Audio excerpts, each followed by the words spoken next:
I tweeted it out already. Go retweet No, it. I just Hi, meant everybody. me to What's retweet it. Welcome to Millennial Gaming Week, episode 69. It's time to get sexual. All right, cool. Let me make sure everything is good. Okay, I think we're solid. Once you are ready, okay, so you retweeted that. Yeah, did you like that tweet? Take off your pants and join us. Yeah, you're so creative. The maturity of the show knows no bounds. I'm ready whenever you are. I can edit this week. I've got notes I can do here. it too.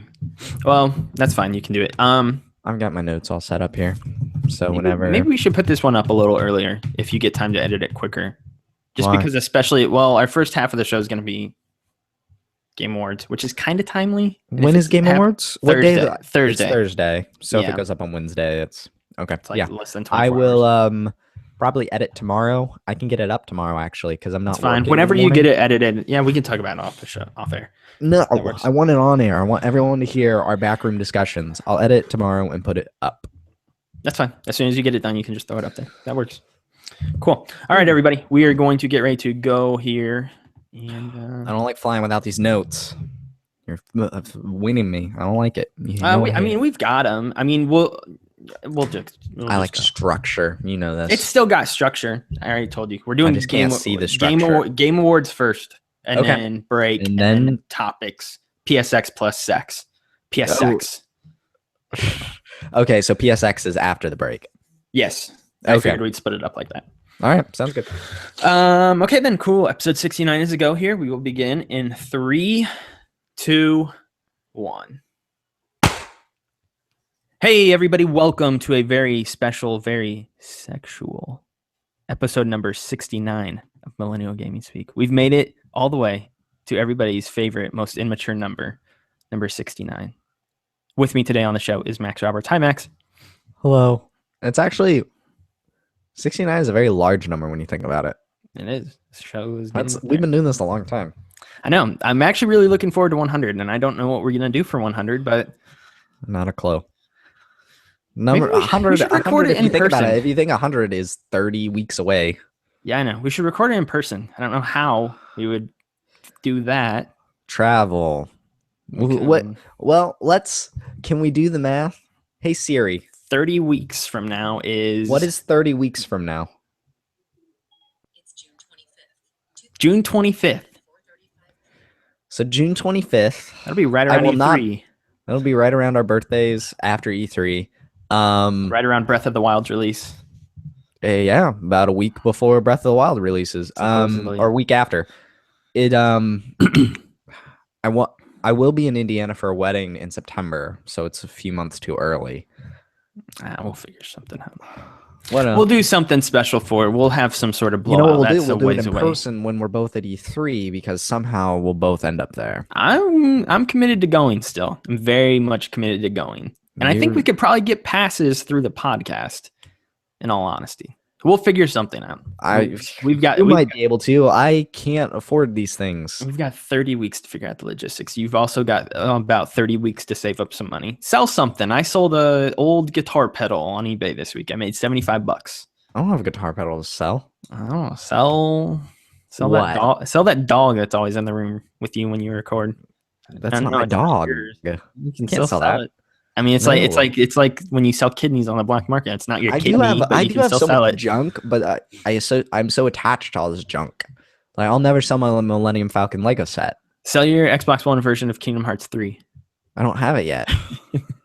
You may soon. I may. Really. Well, I got the email that it was delayed from December 31st, 2016 to December 31st, 2017. So like December 31st, 2021. That's what it should say. That's probably what it will. I wonder what's going to happen first. Will Chris Bryant become an MVP or not MVP? That's already happened. Will Chris Bryant become a free agent, or will Kingdom Hearts 3 come out? Stay tuned to find out. I don't know who that man is. He's the best player on the Cubs. He's the best player in the National League. He won MVP. He's awesome. He has 5 years left on his contract, and then he can sign with another team. But why would he want to leave the Cubs? Because they're world champs. Because somebody else would dump a whole bunch of money into his lap. That's why. Cubs won't pay him to stay? Oh, they'll try, but you get all these crazy teams who try to. This is why baseball's crazy, because you get the teams who have a lot of money, like the Cubs, Yankees, Red Sox, Dodgers, and they will overpay certain players just to make sure that they come to their team and make sure that they don't go to the smaller teams or something like that. But that's another discussion. Max, what have you been playing this week? It's been Thanksgiving break. We've been both playing a couple things. Well, I've been actually really busy Thanksgiving week. But you had your Thanksgiving like 3 weeks ago. This was round 2. You have to think about that. That's true. Just because I did it with my parents doesn't mean I don't have other family I get to do it with. So I did Batman episode 4 because I did the guide for that. Same here. What did you think about that? I thought, in hindsight, I think episode 4 is what episode 3 should have been. Yeah, maybe. I feel like this laid the foundation for a finale. I'm okay with that. I also felt like it kind of stretched a little bit, where it was like the finale's coming up. This is just a whole bunch. I went back and was writing and like watching the footage again. Yeah. The first 30 minutes are with the Joker. The first 30 minutes out of 90 minutes. So 33% are with the Joker. It was a shorter episode. It did seem. And the bulk of the Joker's dialogue is exposition. It is. He is. I think the actor and like the portrayal of the Joker is very interesting. He's lending Bruce a helping hand. It seems like he knows that Bruce is Batman. There's some cool elements that they're hinting at. I like the Joker. All of his dialogue is exposition. I like the Joker a lot in this. That's probably my one standout thing. I like how different it is. It's different within the context of Jokers we've seen in recent years. Exactly. The Joker that it is most akin to is Jack Nicholson's from the 1989 Batman. I got total Jack Nicholson's vibe from that, from the way, mostly from his dialect and his dictation with how he spoke. If you go back and watch the old Tim Burton Batman, it is the way this guy, I don't know who the voice actor was, the way he portrayed the Joker was very similar to how Nicholson portrayed him. And I like that. He was cool. But his dialogue in the end is empty and vapid. Yeah. It doesn't matter. I don't know. I don't think he's going to come in. I think I told you this. I bet he comes into play. I bet that's the season 2. I bet that's the cliffhanger that leads into season 2. Yeah, the content of it was okay. Some gruesome stuff. The way it ends are 2 completely different ways again. And actually these are even more like it's not so much what happens to 2 people. This is like what happens to 2 different parts of the city. Yeah. So I don't know how they're going to tie those 2 together. I'm picking up on this from you. Just okay, not great by any means, which is kind of. Oh no, that's the story. Fine. Yeah, that's the story of this series. It's not awful, but it's not like you don't need to play it either. Like, no, I would not run around going, "You need to play Telltale's Batman." I mean, it's not like The Walking Dead or Tales from the Borderlands, which I know you enjoyed more than I did. But after I finished Walking Dead, I was telling everybody I knew, you have to play this, you have to play this, you have to play this, you have to play this. I will probably never talk about Telltale's Batman again after. No. Once I'm done with the game, I doubt I'll ever talk about it again until season 2 is announced, which will be God knows when. But I'm still waiting for Wolf Among Us season 2, so maybe they will never touch Wolf Batman Among Us again. is great. Wolf Among Us is way better. But I played that. It was fine. Speaking though of Telltale, kind of just to interject it. Oh yeah, Walking Dead season 3 moved to December. Not a surprise. Not super surprised the way they weren't talking about it. I hope this means they're using the new engine, because I'm telling you, if you take the engine that they're using on Batman right now, Walking Dead season 3 is going to be abysmal, technically. And if the writing from Batman translates to The Walking Dead could shape up to be one of the biggest disappointments in gaming history as far as like established franchises. Batman is getting progressively worse for me with every episode, and that is not over an exaggeration. You mean in that technically? Technically, how the game runs, it is getting worse for me every episode. I wouldn't say worse. I think episode 2 is still the worst episode. Episode 2 was really bad for you, because you showed me what happened with you. The game, I didn't have as much trouble with 2. I've still had trouble with the series as a whole, don't get me wrong, and I've lambasted it in my reviews for the game. But 3, the combat really slowed down for me. In 3, it Mhm. was like just really like frame by frame, like you could see Yeah, everything that and was then- happening. It But wasn't the fluid combat at in all. 4 was so well done. I thought I thought it was clunky for me still too. Oh, really? Because I Yeah. had both endings flawless. It was a little bit better, but it was still at the audio times. was jacked for me this time. Yes, The same for me. mouth was not matching with words.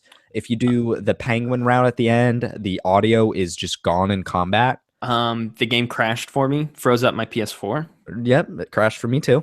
It Where did it crash for you? It didn't. It actually didn't crash. Okay, so Mine crashed. Mine completely during Crime froze. Alley. mine completely froze my entire PS4, and it sat there for like, I gave it like 90 seconds. I tried to hit the center button. I tried to shut it down, all that stuff.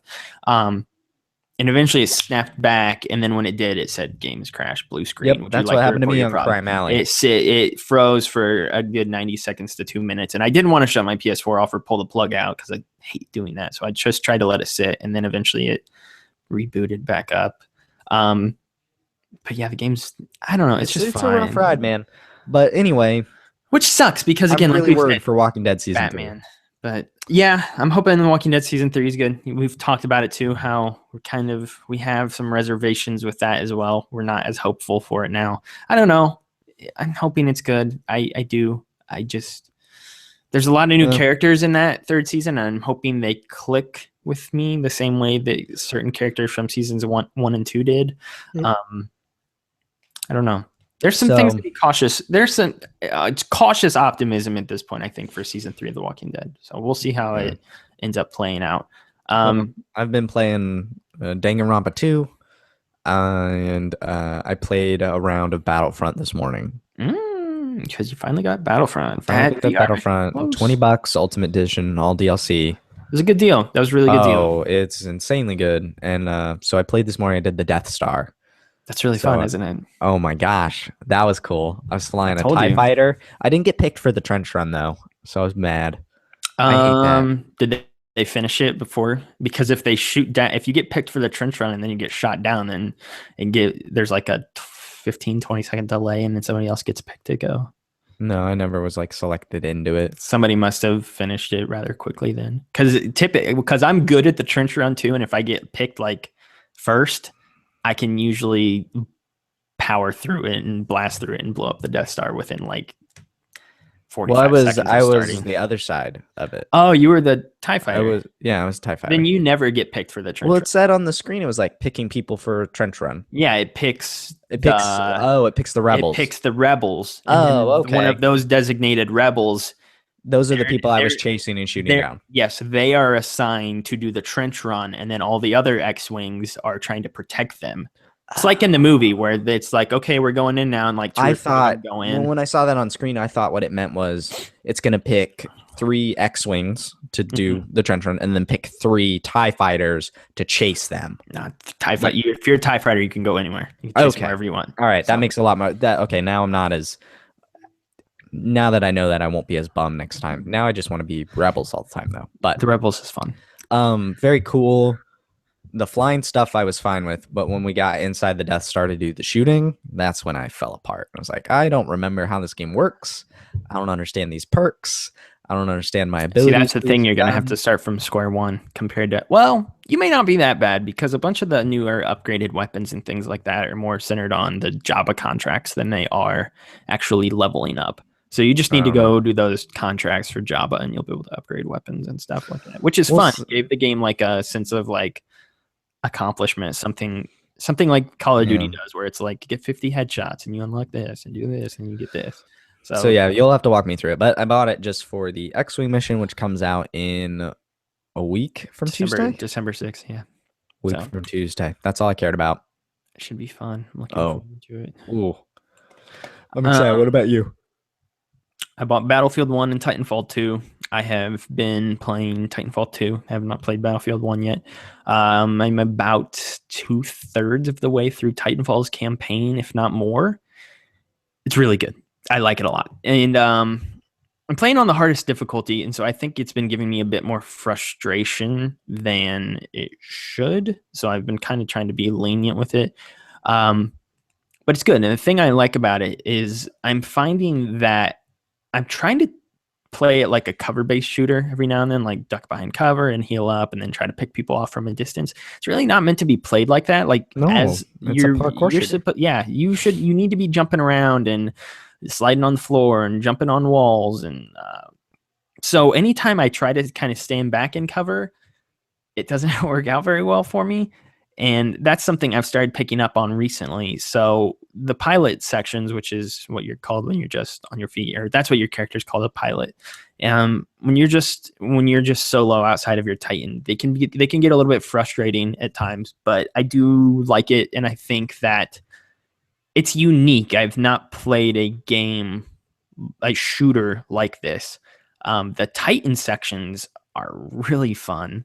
Really? I like that. Yes, I like that you have about 6, 7, 8 different loadouts you can choose from that you over the course of the game collect and pick up. As you kill things, you begin to unlock like your special abilities. Kind of like Overwatch or something like that. The more enemies you kill, like you get like an Uber ability, and then you can use that ability. There's Titan like bosses in the game, which are really fun to fight. So you kind of have to use all of your elements. It's really fun. I really like it. It's one of the better shooters that has come out in a while. Like I think the praise for it is well deserved. I was gonna ask so that story is mind blowing as people are saying. The story? Oh, Like I've the heard people not shut up about how good this story is in Titanfall 2. As far as like, I think I haven't heard anybody say the story is good. I've heard most people actually say the story is kind of bland. I haven't heard anybody praise the story. The campaign as a whole, like like how it's designed. Gameplay? Yes, the gameplay is fantastic. The gameplay is phenomenal. I haven't heard anybody praise the story really though. Oh, I've heard people not shut up about that story, man.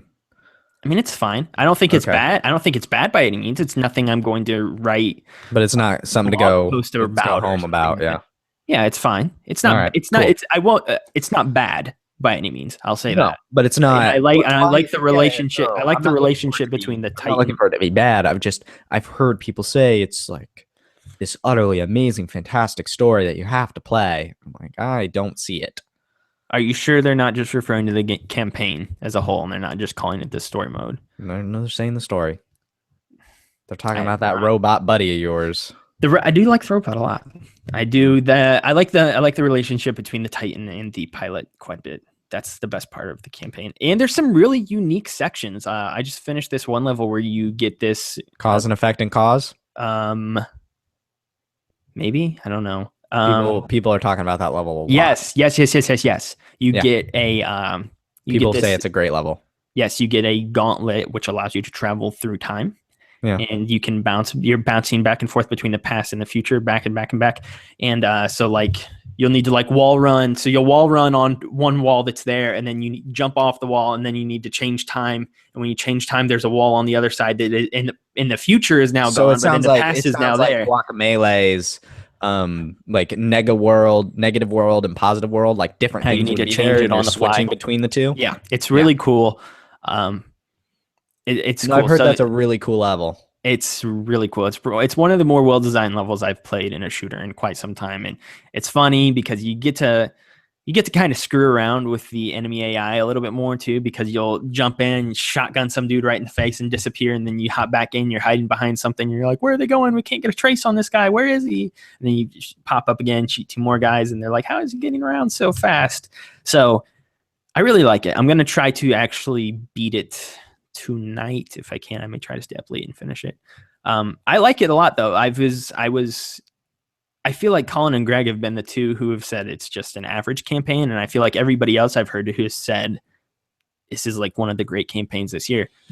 It's really fun. I really think it is satisfying and fun. It's a good weekend shooter, and it is one of the better weekend shooters that I've played this year.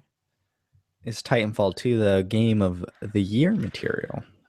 I've not played the multiplayer yet. The campaign's really good though. I really do enjoy it. I think it's doing a lot of unique things. I think the reason it's kind of surprising people too is because when we found out they were adding a campaign to Titanfall 2, that was something a lot of people wanted with Titanfall 1. Titanfall 1. and they didn't get it.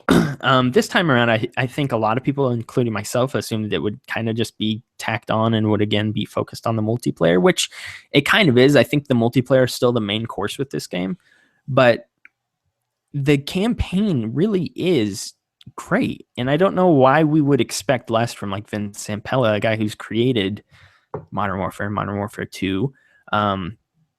Like it's just really well designed from a gameplay standpoint. And again, I don't think you're talking about the story. I don't think the story's bad by any means. I think it's No, good. yeah, I haven't seen it through I'm to not its hoping for it to be conclusion. bad.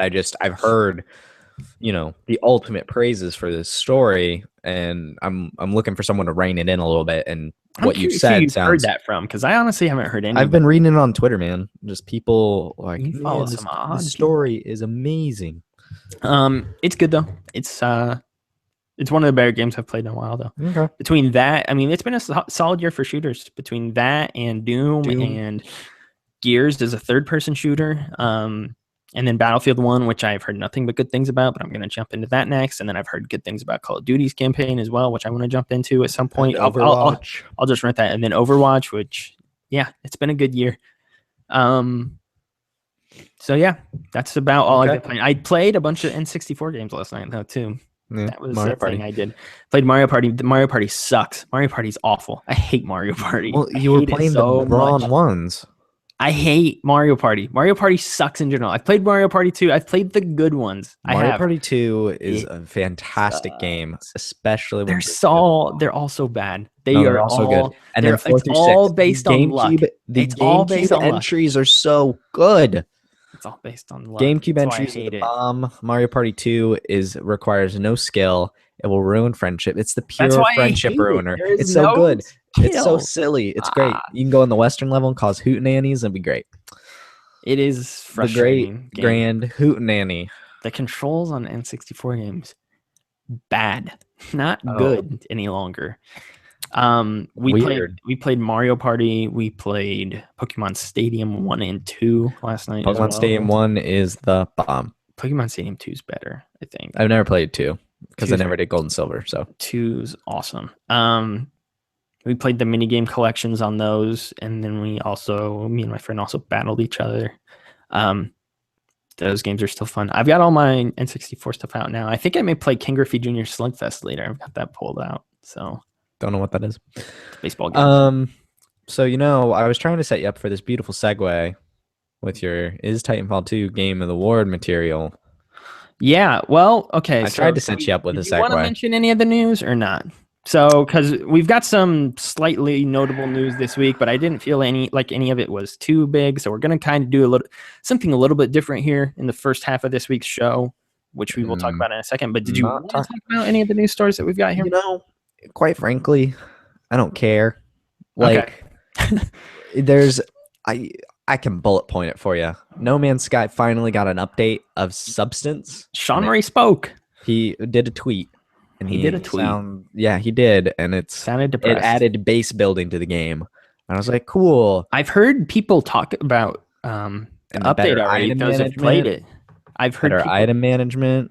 But yeah, that's the thing. I heard there's like an explore mode or something now where you can just kind of freely run around without having to worry about resources. And that's what I think we've all kind of wanted from this game in the first place. Yeah. So that's a good thing. And I've heard people who have already played it this morning talking in like some Facebook groups that I'm in, saying that it is really fun to just explore without limitations. And so that's good. That'll actually help the game out a lot, I think. Not having to find when I look at base building though, I go, what am I supposed to do with this base? What does it do for me? How does this maybe this is just going back to Minecraft and like I don't understand Minecraft, and maybe I don't understand the appeal of building this useless base. It serves no purpose.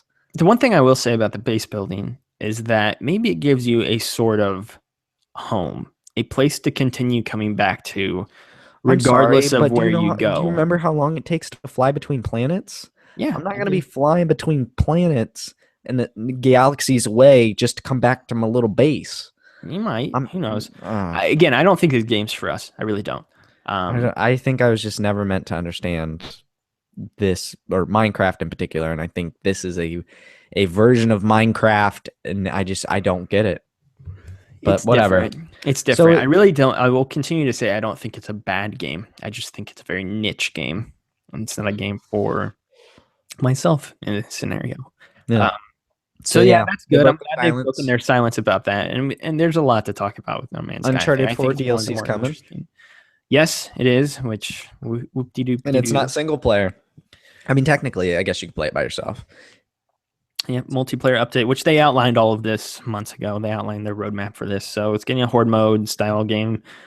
Yeah, but they didn't give us the for the specifics. They multiplayer didn't element. say, "Oh yeah, we're getting a horde mode later." I thought they did. Mm-mm. They said something about co-op, Yeah, but they never said it was which a horde turned mode. out it would be this. So Yeah, we didn't know they got a specifically horde what it was. mode. It sounds kind of fun. Free sounds cool to me. Not why I play Uncharted. Already have the platinum, so it doesn't block me from that. I will not be reinstalling the game for this. I will say that.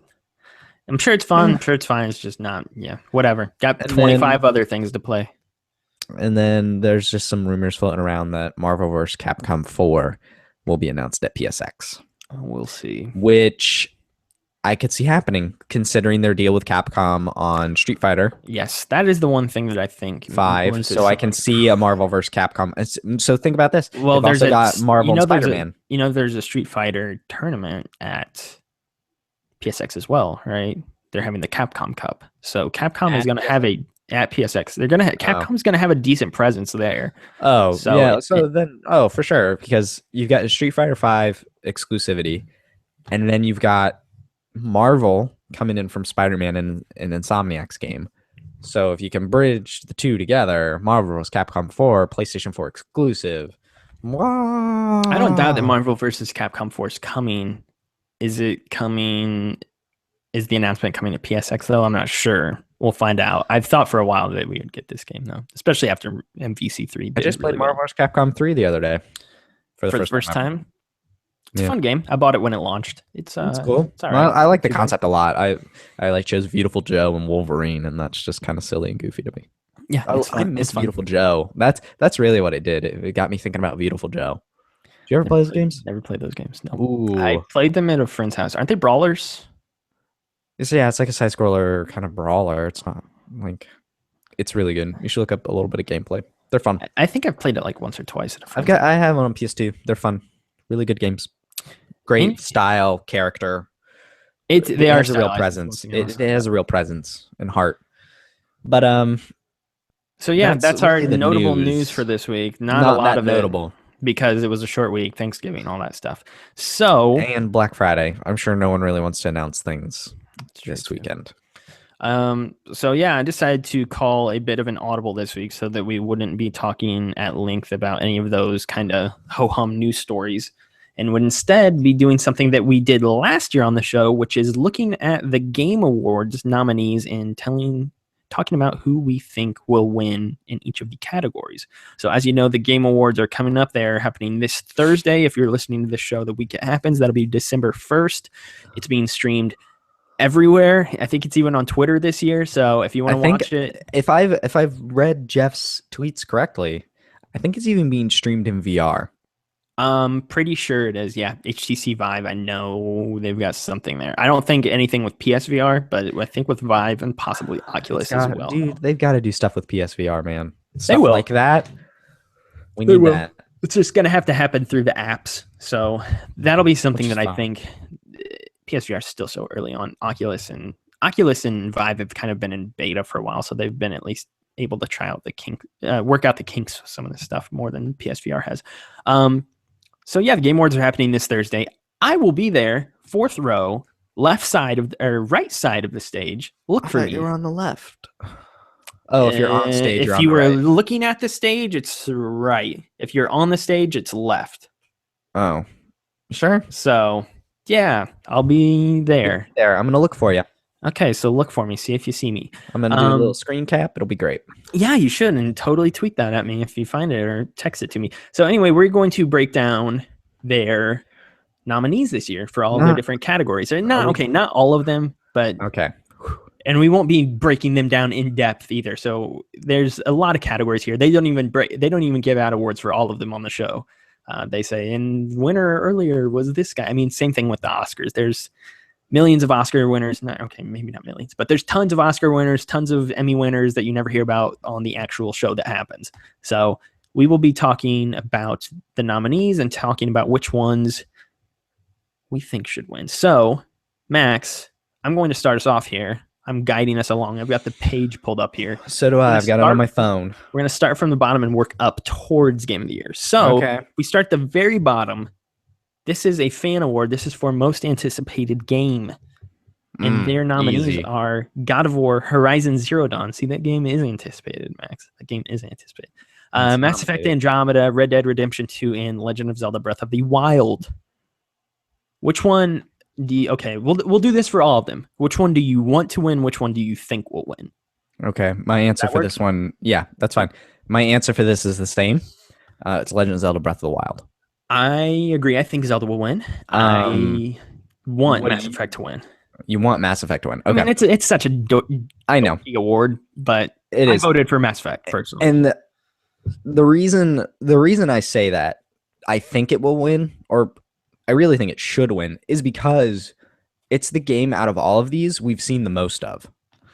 Yeah, true. Undoubtedly. Like, we know, like, Zelda looks genuinely dope. And I'm not saying none of these games don't look fun, but we haven't seen real Mass Effect gameplay. We've seen jumping. Mass Effect looks cool. We will that night. So maybe if we see gameplay 5 minutes before this award's handed out, then there you go. But you know what I mean, though? Like, I totally. You know, Red Dead, all we've seen is that teaser, which looks really cool and fun, very pretty. Horizon is arguably the second one we've seen the most of. With 2 demos, and you know. And then God of War, we saw the extended E3 demo, and then we heard a little bit more about it afterwards from and just Santa Monica talking about it. I can't wait for God of War. Looks amazing. Really I've always loved the God of War franchise. I think it's safe to say all of these games. Okay, now you may differ with Horizon because you're not the biggest fan of that. All of these games, though, they look great. They really do. And I know Horizon's the least out of those for you, but I do think Zelda is definitely the top one out of that list as far as anticipation goes. Personally, for myself, even Horizon, Mass Effect, Red Dead Redemption 2, and Legend of Zelda Breath of the Wild, those are probably like 4 of my top 5 most anticipated games.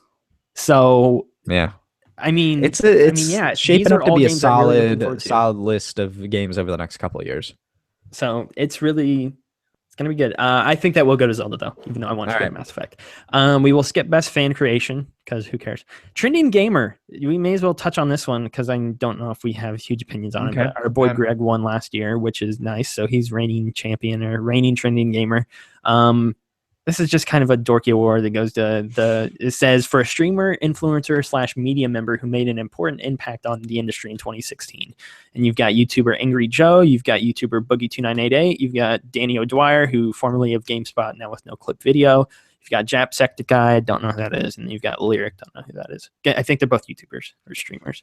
And I'll tell you right now, I don't know who Lyric is or this Jacksepticeye. Yeah. I don't know. I know I've heard the name Angry Joe. I do not know who he is. I don't watch him either. I've seen very few Boogie videos. Yeah. I think Boogie has a big heart. He is one of the most caring and like just kind people. That's why I voted for him. I don't watch Boogie's content either, but I voted for Boogie because I just think he, from the small portions of Boogie's content that I have watched and from just hearing other people talk about him, he seems like the kindest person he's such ever, a nice guy. which is something this industry needs more of, honestly. And Danny's a super nice guy as well. I voted for Danny because out of the two, I'm kind of about familiar with Boogie and Danny about the same. But what Danny is doing specifically with documentaries and in-depth type things, that interests me more, and I think that's more, what I want to read it correctly, has made an important impact on the industry. I think that's an important impact. I agree. I think digging into these stories and really in-depth research and sharing that is more important. or it's like it's a bit not more important. It's a bigger impact. I get it And because so nobody's really done that's that why I yet. voted for Danny The game industry is still so young compared to other industries. Yeah. Yes, for sure. And so we're still trying to find our footing with things like documentaries, which there have been a few gaming documentaries, but it's by no means like a big prevalent thing currently. Mhm. So voting for Danny, yeah, it was between Danny and Boogie for myself. I I just do- voted for Boogie just because I do he's been think around Danny forever. will win though. I think Danny will too Just because Kind of Funny is like, hey, you need to vote for Danny. And it's like, oh, well, we know what happened when they asked Kind of Funny to vote last year. yeah, Greg I won. think And so I do Greg think blew that him Danny will out win. too. I think Greg won like 70% of the vote last year. So Yeah. So I do genuinely think Danny will win because of the people backing him. yeah, But I can see Danny. I would winning as well. I would if Boogie won, I'd love it. Yeah, I'm fine with either of those guys as well. I don't have any say on who I think will win. I think Danny probably will win just because of the kind of funny people who have surrounded him. But yeah, I'm fine with either of them winning. Let's go to best multiplayer game, which I don't know if we Ooh. have. So I gotta skip all the esports goodies. Yeah, we'll skip all that. So you've got So- Battlefield 1, Gears of War 4, Overcooked. Hold- Overcooked hold- getting a shout out. Hold. Oh, hold Okay, go hold- ahead. Hold, What? hold on. We've moved away from fan choice. We are now on to jury selection. Yes. So these are the actual jury selection ones. You can show your support for them, but your Yes, votes don't but count. Votes So- won't matter. I'm sorry. So it was No, Battlefield 1, thank you for Gears of War specifying that. 4, Overcooked, and Overwatch, Rainbow Six Siege, and Titanfall 2. I think you and I are going to I've have literally played one game on this list. Well, that's true, but I have played 1, 2, 3, You've played 4. I own 4 of them. I You've- haven't played in depth with Battlefield 1 yet, even though I did play the beta. I want Overcooked really bad for Abby and myself. She That'd be a loves good game cooking for you games. guys. She loves cooking games like this. And I found out it was on Xbox recently. I thought it was only on PlayStation, but I have 2 Xbox controllers, so we could play that together. I really do think it looks fun. But I do think like Overwatch has to win, right? Overwatch is going to win this, and I Like- want Overwatch to win this too. Like Overwatch has to win, right? It's Yes. people will not shut up about this No, game. no, that's we can get into this a little bit later. We'll keep talking about Overwatch, I'm sure, as we go on. Oh, Overwatch is nominated a couple times. Yes, it is. So Overwatch, you would think would win that, but Titanfall, I haven't played the multiplayer yet. If it's anything like Titanfall 1, I'm sure it's great. I'm sure it's a more refined version of Titanfall 1 too, which is totally fine with me. Battlefield 1's good. I mean, I've only played the beta. I like it though. I like being able to run around on a horse and hit people with a sword. It's funny. Okay, so let's keep moving on. Best sports racing game. I was wondering if you were going to come in here. MLB The Show. Incorrect. Forza win. Horizon Should 3. win. Forza. Best I bet Forza wins. To be honest. Forza is amazing. Forza, the level of just pure polish in that game, and it's not comes good. out like It's every not. year. It's not. It doesn't make sense how good this game is. It should not be this good. It shouldn't. But it is. I haven't had this much fun with a racing game since Need for. I'm picky about my racing games. Yeah, I I don't know know. how stupid. You're picky about a lot of games. Yeah, but like, very particular about my racing games. Like they got to be a certain way. I haven't had this much with the racing game since Need for Speed Carbon. Okay. So Oh I my gosh. I do think I think Forza will win. Anytime I know you're drum for- hopelessly addicted to MLB The Show. anytime I can beat the drum for MLB The Show, I will. So I hope that wins. And I think, well, I don't want to say it's the best year after year because NBA 2K is really phenomenal every year as well. And FIFA is supposedly good too. I don't play soccer, screw soccer. But there really are some consistent sports games now, which is, I mean, you don't know this necessarily, probably because you've never really played sports games in your life, but probably like when we were younger, early to mid 2000s, they were really inconsistent. Like one year it'd be great, and then the next year it'd be like, oh, this kind of sucks. And so I think all of them have reached a point of consistency, which is great. MLB The Show is always good. NBA 2K always good. Madden is a little bit more inconsistent, but even I'd say the past 3 Maddens have all been really good as well. So that's good. That's a good thing though. At least you're getting a solid game year after year, and they've refined it to the point where it is a good product and you don't know what you're getting. Best strategy game. We may as well skip this. I was just gonna say, yeah. There's Fire Emblem and XCOM in there, but yeah. Best family game. I don't know if we've really played any of the. Well, Star Wars, Lego Star Wars is great. That'd probably be the one I'd vote for. Pokemon Go is and in Ratchet there and as well. Clank. Um, If I had to pick out of the 3 I've played, I'd say Ratchet and Clank. I think Ratchet and Clank's probably the best too. I do want to give a shout out though again to Lego Star Wars because I really think that is one of the best Lego games that has come out in forever. I gave it like a 9 out of 10 in my review earlier this year, so I really like this year's Lego Star Wars. So shout out to that. Best fighting game. I think there's only like 3 games: Street Fighter, Pokken Tournament, King of Fighters, Killer Instinct. I think it's safe to say neither of us care. So I don't know any of those games. yeah. Or haven't played them. Role playing is Best- a little Best different. role playing game. This is weird. Look This is through an these odd list. nominations. So What do you we've think got. Max is gonna pick. I'm wondering. So we've got Dark Souls 3, Deus Ex: Mankind Divided, World of Warcraft Legion, which is an expansion for World of Warcraft. You've got Xenoblade Chronicles X, which came out last December, but that was a game that did not make the window for Game Awards last year, so it has carried over to this year. And then we've got The Witcher 3 Wild Hunt Blood and Wine, the expansion for that, which is I didn't know weird that- expansion packs can count as Game of the Year That's nominations. the weirdest thing as well. The correct answer is Witcher 3 Blood and Wine. I'll go with that, sure. Oh my gosh. Actually, okay. I've What played will about win? an hour of it. It's too good. What I will love that win? game. Dark Souls. Dark Souls should win. Dark Souls is the only real. Okay, not the only real game because Deus Ex is also on here. And so is And Xenoblade. Xenoblade. Let's be honest. Dark Souls should probably win though because I it don't- is. Looking at it from a critical perspective, like the things I've heard about Dark Souls 3 and just how it ranks against all the other Souls games, and then you think about Deus Ex Mankind Divided got rave reviews across the board. And same thing with Xenoblade. Like, I genuinely don't know. I don't know if Dark Souls fatigue is going to kick in and cut it off from winning this award. World of Warcraft won't win. I don't think Witcher will win either. Oh, I don't because think they it will, gave- no. They gave Witcher all the awards last year, so I don't Yeah, they think did. they're going to do But that it could win. with an Could expansion. win. I don't know. It's gonna be probably closer than expected. I do think Dark Souls will win though, because I've heard the people who like Dark Souls love it, and I haven't played it yet. I've got it. It's like a game I want to play in my backlog, and I watched my brother play it. It looks phenomenal, and I really want to find some time to play it here, and hopefully I can soon because similar like I did with Bloodborne earlier this year. Best action adventure game, we've got Ooh, Dishonored ooh. 2, Hitman, Hyper Ooh. Light Drifter, Ratchet and Clank, and then Uncharted 4. Thief's End.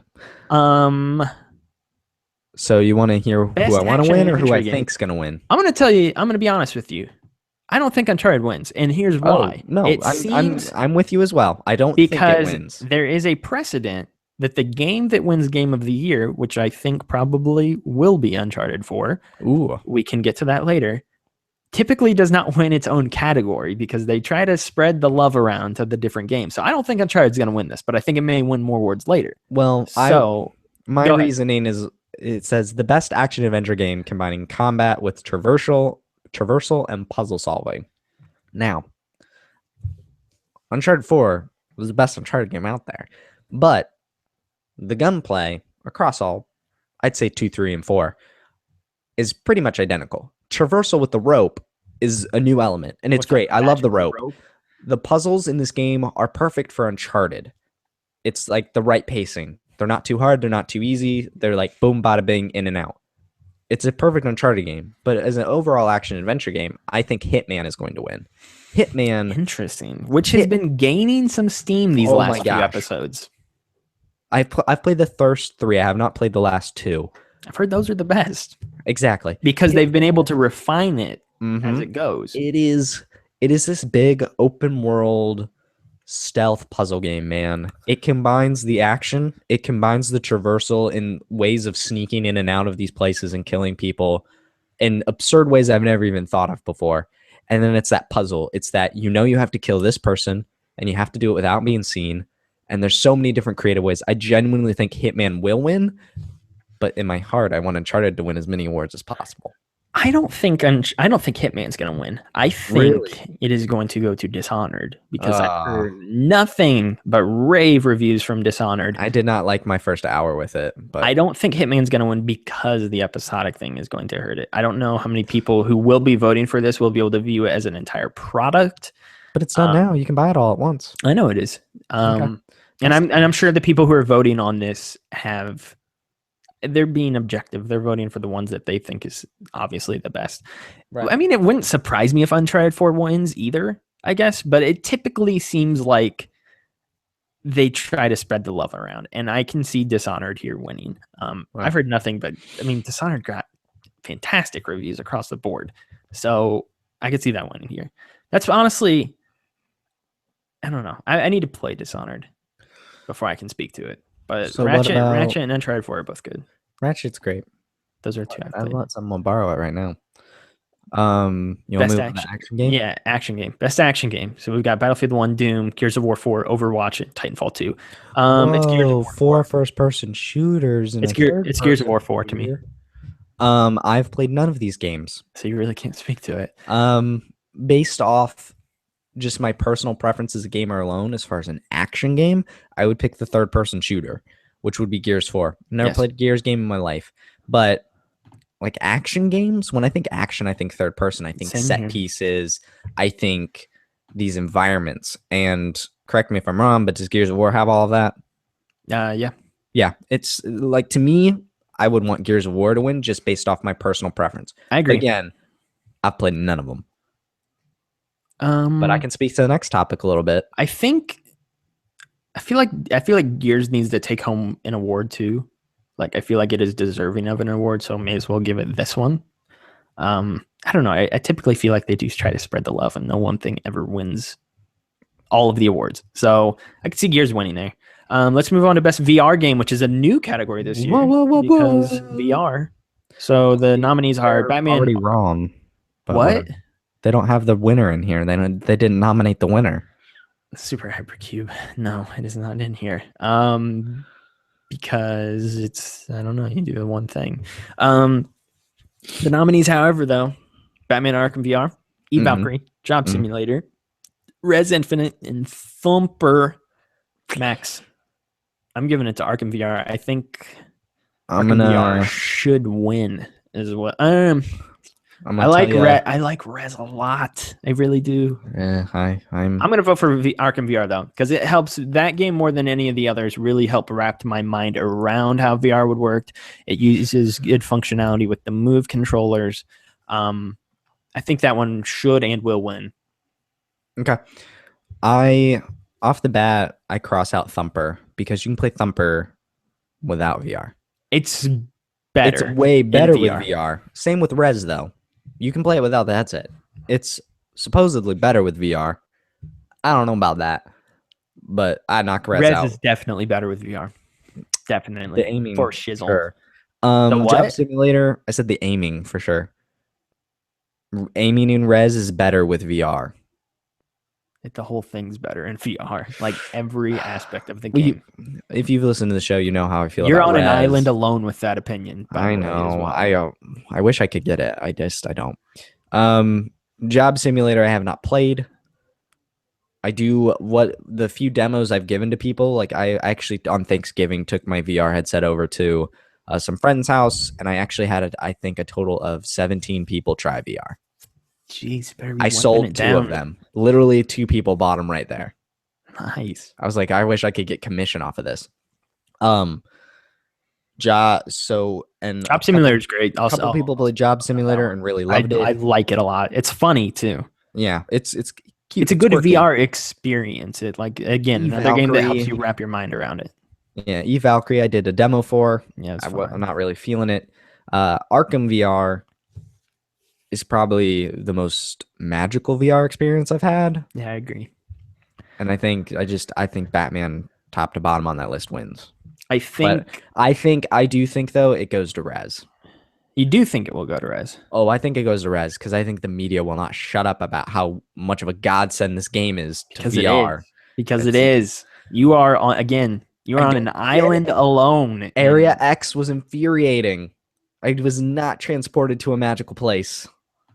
It's just you. It's I just know. you over there. Mobile handheld Screaming. game? Maybe somebody will hear you. Mobile handheld game.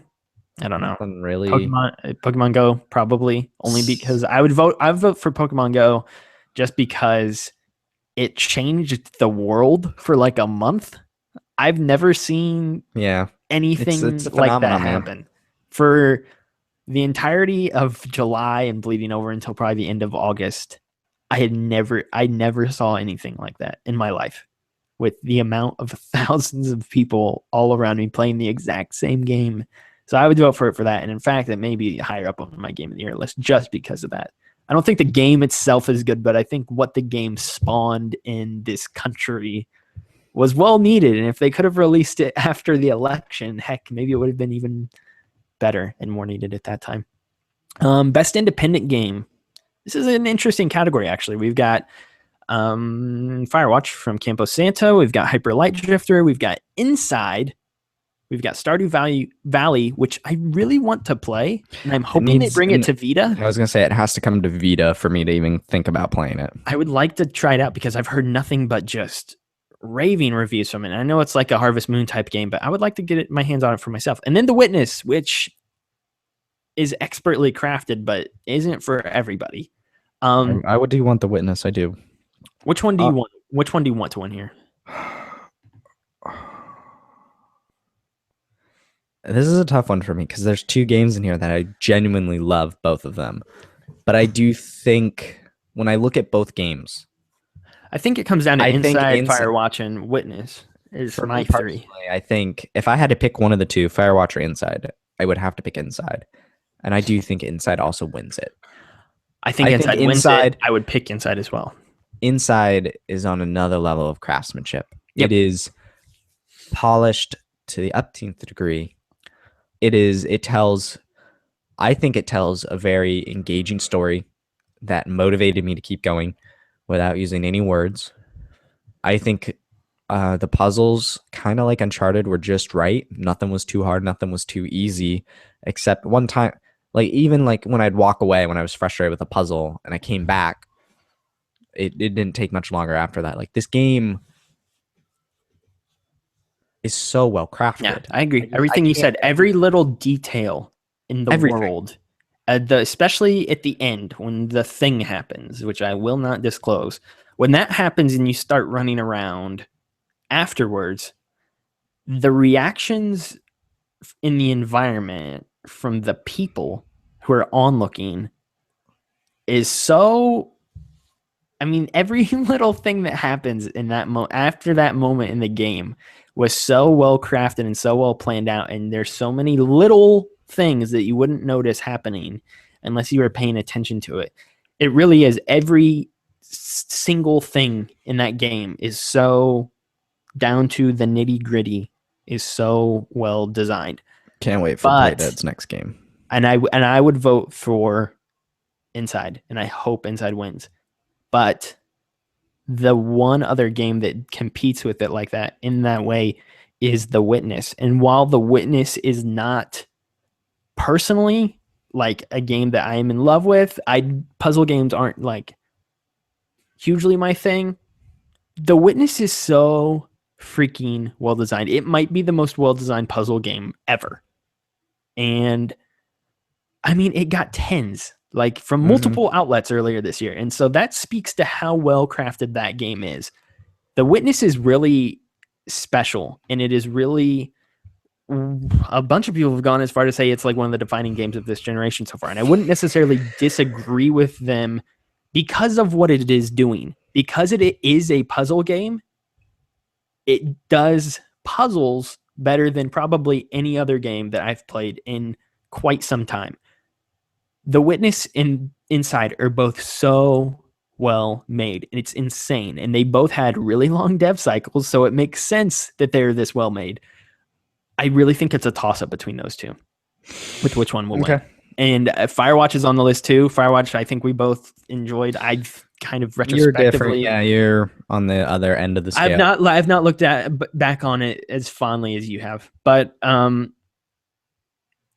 I think Inside, it comes down to Inside and Firewatch, I think.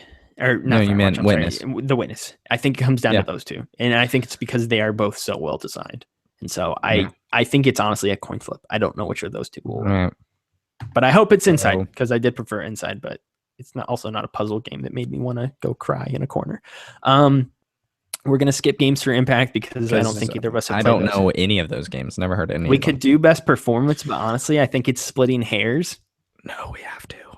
Okay, best performance. Who wins, Max? We've got Alex Hernandez as Lincoln Clay from Mafia 3.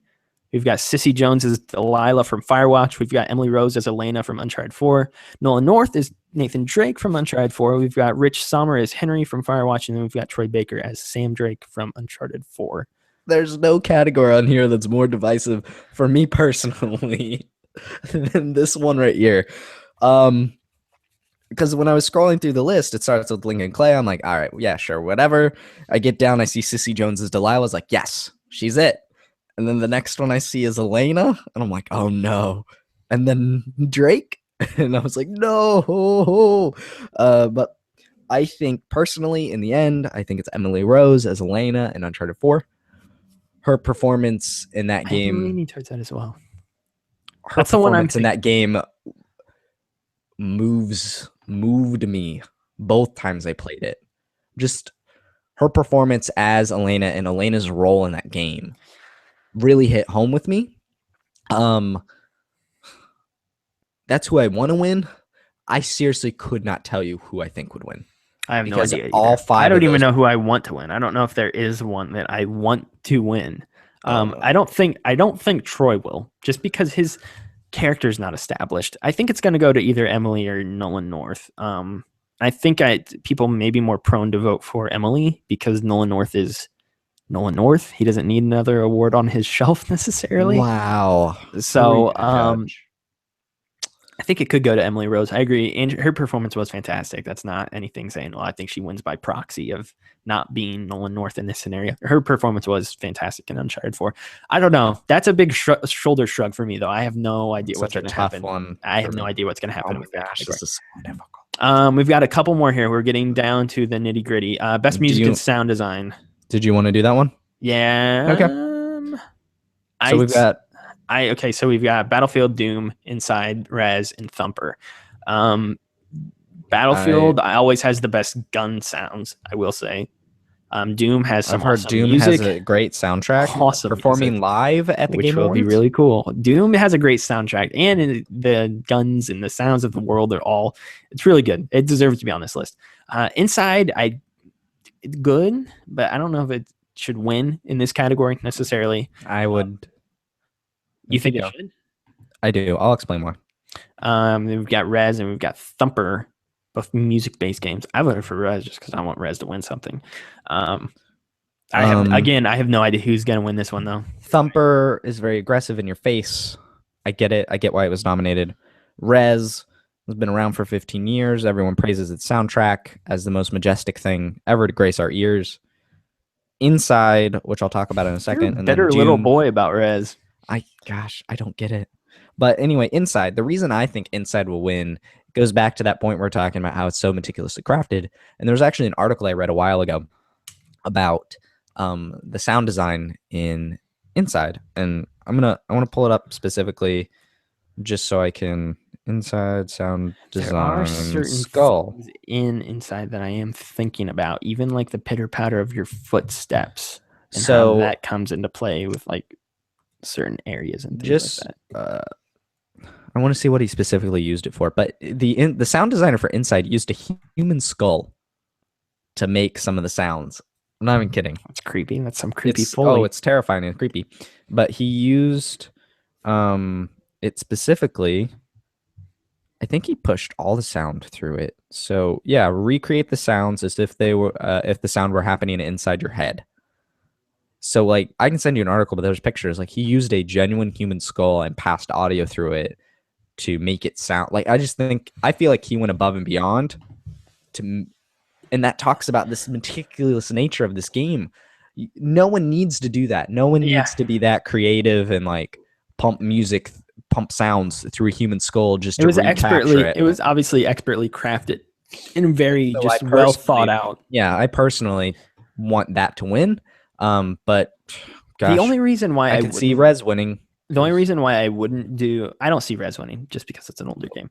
The only reason I wouldn't do Inside is because, correct me if I'm wrong here, there's not a whole lot of music in the game. No. And I was looking for something that had a little bit more music. That's And fine. that possibly Absolutely. leads me to think something like Doom could even Doom, win, 'cause yeah. Doom A lot of people has like that a soundtrack. rockin' soundtrack. It really is. Oh, for sure. Rez is pretty much all music as well, so it's kind of like the inverse of Inside. Inside is pretty much just sounds and not a whole lot of music, compared to Rez being all music and not a whole lot of sounds. Yeah. So it's a little bit different. 7, 5, 4, 3, 2, 1. I don't know. I think Battlefield's consistently, as far as like gameplay sounds go, consistently the best. Their guns are always like, they have a power to them that you can like feel coming from your TV. Battlefield's sound design has always been incredible. I don't know. I don't know who I hope Rez wins, just because I like Rez and Mitsuguchi should win something, but I don't know. Let's jump up to art direction. Max, we've got Abzu, we've got Firewatch, we've got Inside, we've got Overwatch, we've got Uncharted 4. Which one do you think should win? Which one do you want to win? I will say I want Overwatch to win. I Really? think it should, because those characters are so freaking unique. I've never seen a cast of characters, and I know it's not character design, it's art design, but there does need to be a certain art aesthetic when designing a character, especially. Oh, for sure. And I feel like each of those have their own distinct personalities that are conveyed through their The characters, design. the characters of Overwatch actually kind of remind me of Amiibo. Amiibo take, specifically the Smash Brothers line, take characters from, or you know what, even better. This is actually better than Amiibo. Disney Infinity figures. Disney Infinity figures took characters from so many different franchises, like Monsters Inc., Toy Story, Pirates of the Caribbean, Star Wars, brought them all together, completely different genres and types of movies, different audiences, and they all looked unique and fit together. You could put the Jack Sparrow Disney Infinity figure next to Buzz Lightyear, and they look like they belong together. Yeah. And the Overwatch characters remind me of that. And these characters are all different and unique and have their own personalities, but they do all belong together in this game. Yes. And so that's how I kind of look at the Overwatch characters when you talk about them like that. But as art design, like Abzu is pretty, but I haven't played it. Yeah, Firewatch is so unique. Ollie Moss is great. It's really special. I think it captures the outdoors in a magic way. Inside, we've talked about, meticulous, well handcrafted. I love the black and white with the everything about it. But I think Uncharted 4 should win. Really? Oh, Uncharted 4 is stupid beautiful. It's beautiful, but the art direction. See, this is where it comes down to just the art for me. Description is for outstanding creative and technical achievement in artistic design and animation. That game is on another level. The attention to detail, those animations, everything about it is fluid. Madagascar is stunning. Libertalia is stunning. The ocean, the boats, everything about that game on a grand scale is just jaw-dropping. If I were I do think Uncharted 4 should win. I would give it to Overwatch and then Inside, and then Uncharted would be my third if I was voting in this. And I agree with you, Uncharted. They're all beautiful games, but I think I'm looking for more uniqueness when I'm judging my art design, if that makes sense. And that's kind of why I brought up Overwatch. So Wind Waker's the best one? Wind Waker's the best Zelda Wind Waker's game the best one for sure. No, best Zelda design not game? necessarily about being bright and vibrant or anything. Well, obviously because of I was thinking more unique. Like Wind Waker, out of all the Zelda games, is the most unique. Something that is unique, but also makes sense. And it's not just with Inside, for instance, it was obvious that they had that art design made from the beginning of the game's inception, and it wasn't just like down the road. What's they're so like, cool well, about hey, what if Inside we is just did this? It is a Compared to 2D. something Inside like is a 2D side scroller in a 3D world. Yes, Like, something like left and Borderlands. right, but that is a 3-dimensional space that they created. Yes, something like Borderlands would be one where I'm talking about like they just tacked on the art design later on. Like, I don't know if you're aware, but you know that Borderlands was originally not cel shaded, right? No. It was originally like a very realistic looking shooter. Kind of like how Sunset Overdrive was supposed to be very dark and drab and depressing, and then they just totally Yeah, 180'd it. the first time I found out about Borderlands, and I'm still actually really kind of upset about this. And Borderlands is fine now, and it probably works better because it is so vibrant and crazy. But Borderlands, the first time I ever saw about it, it was a Game Informer cover story, like 2.5 years before the game came out, and maybe even longer. And the game was dark. It was like post-apocalyptic, like Mad Max style.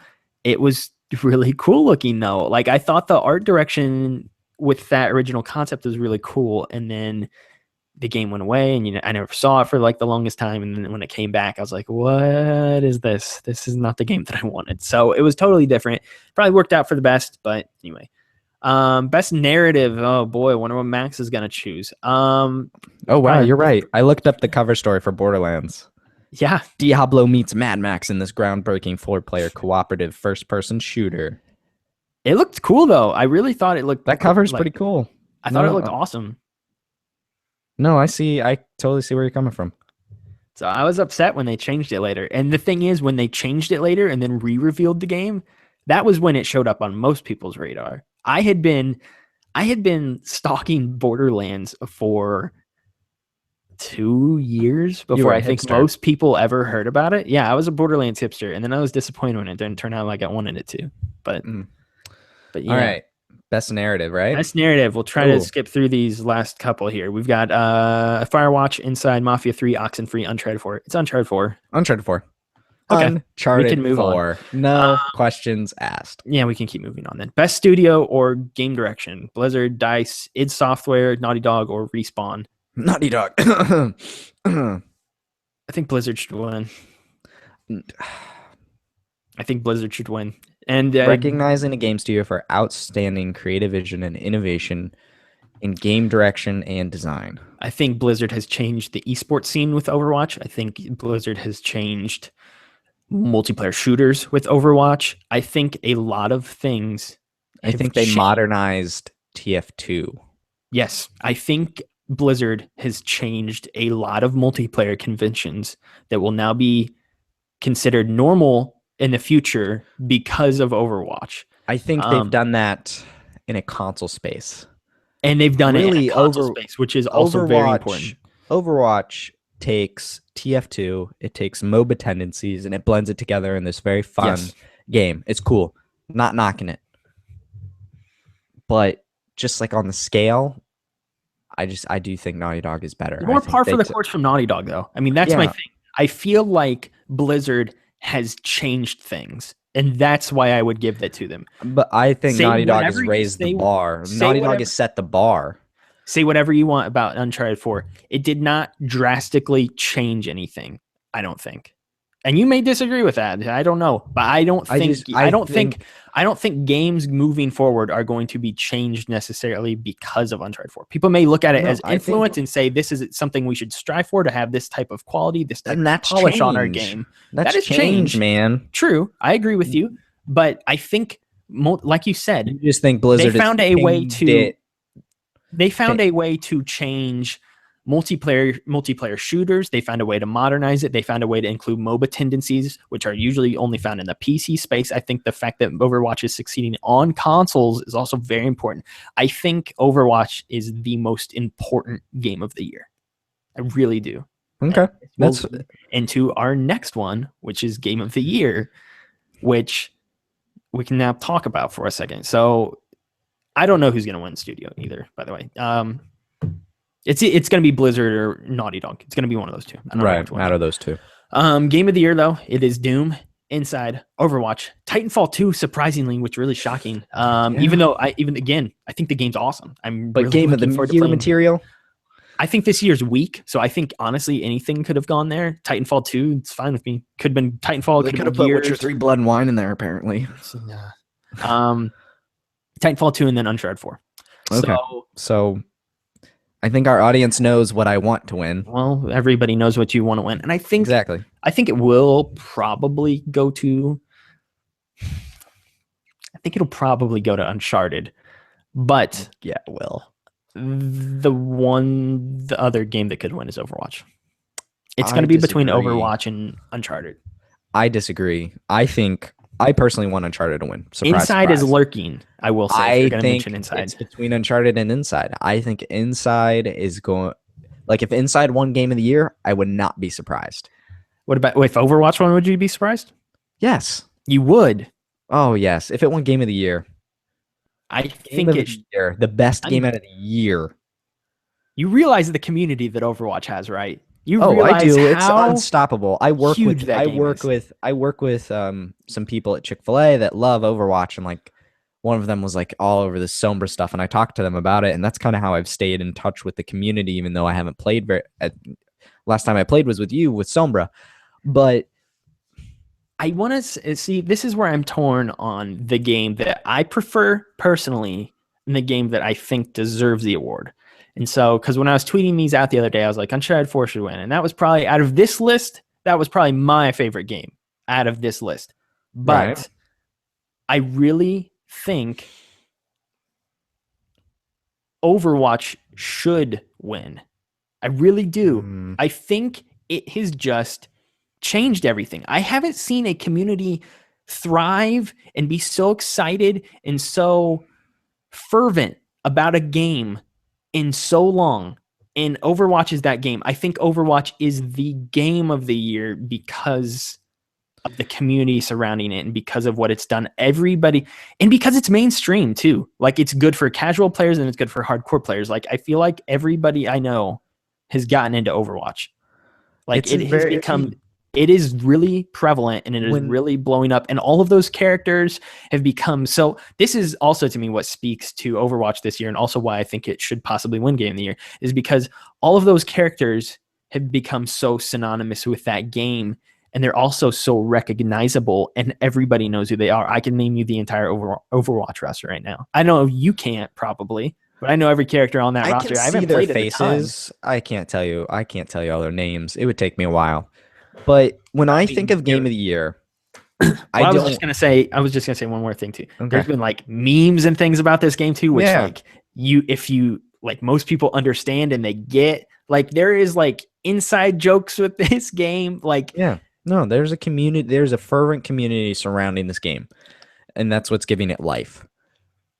When I think of Game of the Year, though, I think of the game as a whole. I think of its story. I think of its gameplay. I think of all of its gameplay elements. I think of the impact it had on me personally.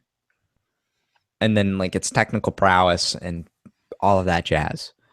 And when I come down on this list, it's, for me personally, it's Uncharted 4, but I can see Inside winning because of those same reasons.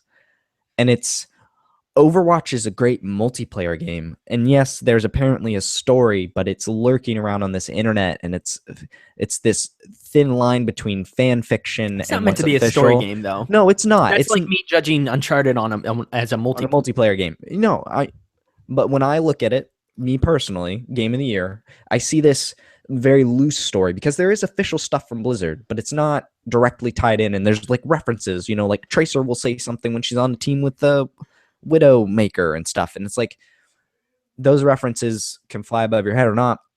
I actually think there's a stark difference between the competitive and the casual audience in this game, and I think it's very difficult for casual players to get in there and actually feel like they're doing good, because I certainly don't feel like I'm doing well in that game. Or really? Every like, time I feel like I have to do, and I feel like no one else does. And then the other team is just so well coordinated, and maybe it's just because I'm not playing with other people like on the same team. I think what makes Overwatch good is that every time I play, we could get annihilated as a team. We could get destroyed. I'm having fun with every single life. When I'm losing, I'm not having fun. Really? Because I know I'm trying to do the objective. And when I feel like I'm losing, the rest of my team is not. And I'm not having fun when I'm losing in that game. Okay. And I also, particularly with Overwatch, I'm a huge hater of their microtransaction system. It is just designed to feed on people's addictions and just suck up their money. And I think it is so well. The microtransactions are so well designed that people just don't care about spending money on these boxes that are rigged to just not give you anything good. And I think it's disgusting. And it works and it's fine. It's a business model, but I just personally just hate it. I despise it. Personally. I don't. Whatever. I'm I sure do we thi- will talk about this more over the next month because again, I think the part where I'm torn is that again, I would don't have rather given them money for a season pass. well, and they're got giving all you my so much content for free. You got Sombra for free. What You content got are they the giving me for free? They gave you the sniper for free. They get the lady for 2 free. They gave characters. you the Sombra for free. There's the 2 whole characters. arcade mode that we updated the other day, which is completely different. You can do 2v2, 3v3, 6v6. So custom matches. They've given you custom matches. They're continually that is, yeah. updating the game over and over. They've added new maps. They've added 2 maps. like what do you I'm want? I'm just telling you that content. The game came out 6 months ago. 6 months ago. Yeah. So that's a decent amount of content for 6 months. Right. For free. And they've they're done making events. all They this- did a Halloween event. They did an Olympics event. It's almost like that. It's like a. There's new unique It's like game modes almost every like an single iOS week. free to play model. It's like, sure, you're getting all these characters, but you are constantly bombarded with. You can get all these skins and give them money, and it's like, do you want to buy these? And the grind to get free boxes Game's is $40 so hard. on PC as well, by the way. Oh, yeah, in general it is. Yeah, it's just like it is designed like a mobile game in that regard. It is designed to wear you down to make you want to buy money or spend real money on these things in the game I've never once because they've felt designed pressured. it so well. Those skins are enticing. They're cool. Have you ever looking. felt enticed to spend money on it? Oh, there's haven't. like, man, like I want this thing, and it's like, if I buy this box, I could get it. Again, this then- is where they've come. This is where they've brought in the MOBA tendencies, though. Is that all MOBAs are Depending like on the mode. every think- MOBA is like this. This is Yeah. how MOBAs are designed. This is That's how Dota 2 exactly makes so much stinking money. This is exactly what League of Legends does. They Oh, have they both all do, the yeah. different skins for all the different characters. I know. You can get and them I with hate it, in-game currency, or you can spend which money. is a and get it grind to yourself. get, or you can spend real money. Yeah, I know. It's just. But it just encourages you more than anything, I think, rather than spending real money, is to continue playing the game because the game is fun to play in one regard. So you're not. It's not like you're. No, it's not like I'm grinding wasting my necessarily. time grinding away to get this stupid Yeah. skin. But it's just when I level up and I get that box, I'm like, cool. I'm ready. I'm gonna get something cool. And I get nothing. I get voice samples coins. and stickers. Coins are even more valuable if I get those, because then I Yeah. can spend them So you on can buy something. something. Like, it just those boxes that are so gratifying to open, the animation and everything. It is designed to make you feel good. Is so disappointing when you open it, and it's like, well, maybe if I just get one more. I'm curious. And then it's just. I'm curious how I- some of the harder core Overwatch people have. I mean, people make Put it videos. money into the You know, people make videos just opening these boxes, right? Yeah, I know. See, I've seen when some that of is a them. core element of the game. I'm telling you, that's not an Overwatch thing. That's a MOBA thing. I That's know, a but it's MOBA a- thing. I'm not. That's just this topic in general, but Overwatch. It's a core element of Overwatch. It's in your face, man. I don't think of it and I- ever. I feel like you've played more of the game than you have too. I feel like I can say that. And Yeah, you've it has probably never played been any. And 5 hours more, 5 to 10 hours more. it's never been anything I think of as I think- play the game. I I think mean, that the every skins are time- cool, but I get in there to play the game rather than get the I- skins or I'm there something to like play the that. game, I but mean, I it's won't first mind. person. I can't see myself anyway, Now, but when you're at the end there and you got your cool little pose and unless your you do taunts the and stuff. die or something, and then you see yourself. I just I feel like that element is just so, what's the word? Frustrating, disappointing. No, I get what you're saying. It's not. Like, the I just pr- don't it's not think the that's best game of the year business model material. ever. No, but it clearly is the best business model ever because it makes a buttload of money. I personally you disagree just with it don't so like much. It's fine. I don't like it. Yeah. And I just think that combined with everything else I've said, stacked against what is the masterpiece that is Uncharted 4, I think Uncharted 4 is better. The other thing with Uncharted 4 that I try to look at is I'm trying to look at it as if I was to just wake up out of a coma on January 1st and have no knowledge of games prior and no knowledge of games, anything like that, how would I view Uncharted 4? Because I think if you can distance Uncharted 4 from the previous 3, I'm wondering how good of a game it is on its own. And I don't doubt that it is a great game, but You certainly lose something. If you've never played Yes. Uncharted 1 through 3, you lose something in Uncharted 4. And that's not me trying to pick apart the game by any means. That's me trying to be as objective as humanly possible with just what Uncharted 4 is. This is just Right. Uncharted 4. If I look at it completely separated from the narrative of the first 3 and I pretend that I don't even know anything that's happening with those, how would I view Uncharted 4? And Right. it is still a phenomenal game, but it does lose something there. It loses something. And I mean, it's like if you go to watch Star Wars Episode 7 for the first time, and you've never seen 1 through 6, you lose something. That doesn't mean Force Awakens isn't a good movie, but you definitely lose something. And so that's how I've been trying to view Uncharted 4. Again, it's the game that was the most satisfying to me narratively this year because of the payoffs and things like that. It is a great game. Do not get me wrong. But I think the game that I look back on this year that I feel like has had the most impact on the industry and that just kind of took over for a few months there was Overwatch. And I could see Overwatch winning. I think Overwatch should win, honestly, in a lot of ways. I really do. But it remains to be seen, and we'll find out. And I'll find out from the 4th row on Thursday what wins. But I think it is between Uncharted 4 and Overwatch, personally. Okay. Inside, again, we've preached Inside all year. Great, expertly crafted. I do want to play Inside again. I got it. One of the best games this year. It deserves to be on this list. I'm just glad that it's nominated. I'm glad that it's getting its due being nominated on this list. And so that makes me happy So- right there. Yeah. Well, we'll see on Thursday. We'll break it down the following week. Yes, we will. But you ready to take a break? Yes, we are going to take a quick break. We've been long in the tooth in this first half, but we're going to be long in the tooth. We're going to be long in the tooth in the second half as well. So come back in a second. We're going to talk about. This is my 2 front teeth. We're going to talk about sex, baby, and we're also going to talk about PSX. Next half of the show is called PSX. So come join us for that. Okay, bye.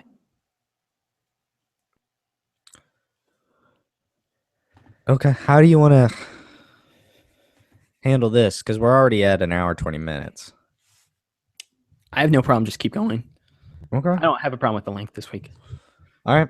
I mean, it may be like a 2-hour, 15-minute episode or something, but we'll figure it out. Hot dog. That's fine. I'm I like buckled up. long recording sessions sometimes. Oh goodness. Okay, I'm ready then.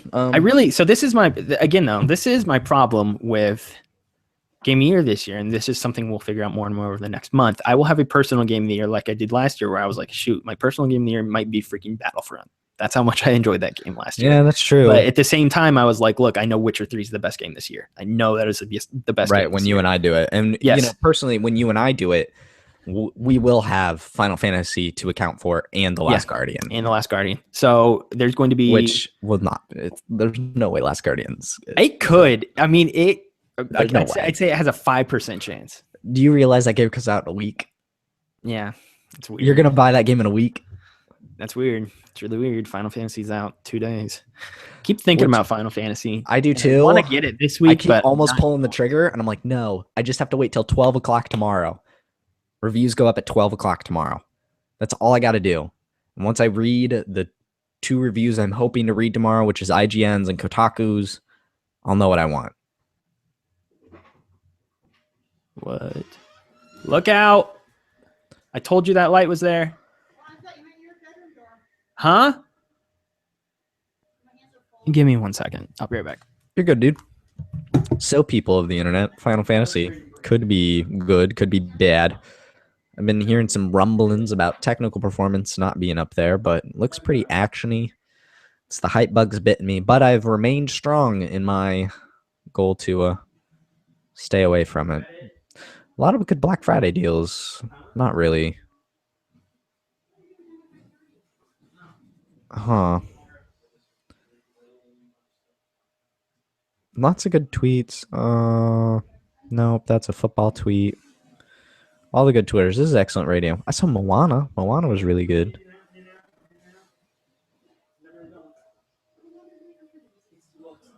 Sheesh. Well, I have a pretty big video project I've got to finish here. That'll be fun to do. Saw like a mute icon pop up on my screen. Can you guys hear me just fine in the YouTube stream? Apparently, so my friend got an Xbox One S for Christmas. right. Downloading its games. I'll be right back. I know we're live or whatever. I got to do something real quick. I gotta help my mom with something. Give me like 3 minutes. I'll be right That's back. fine. Telling the story. It's cool. So my friend hooked him up with a sweet price there on an Xbox One S maybe a month ago.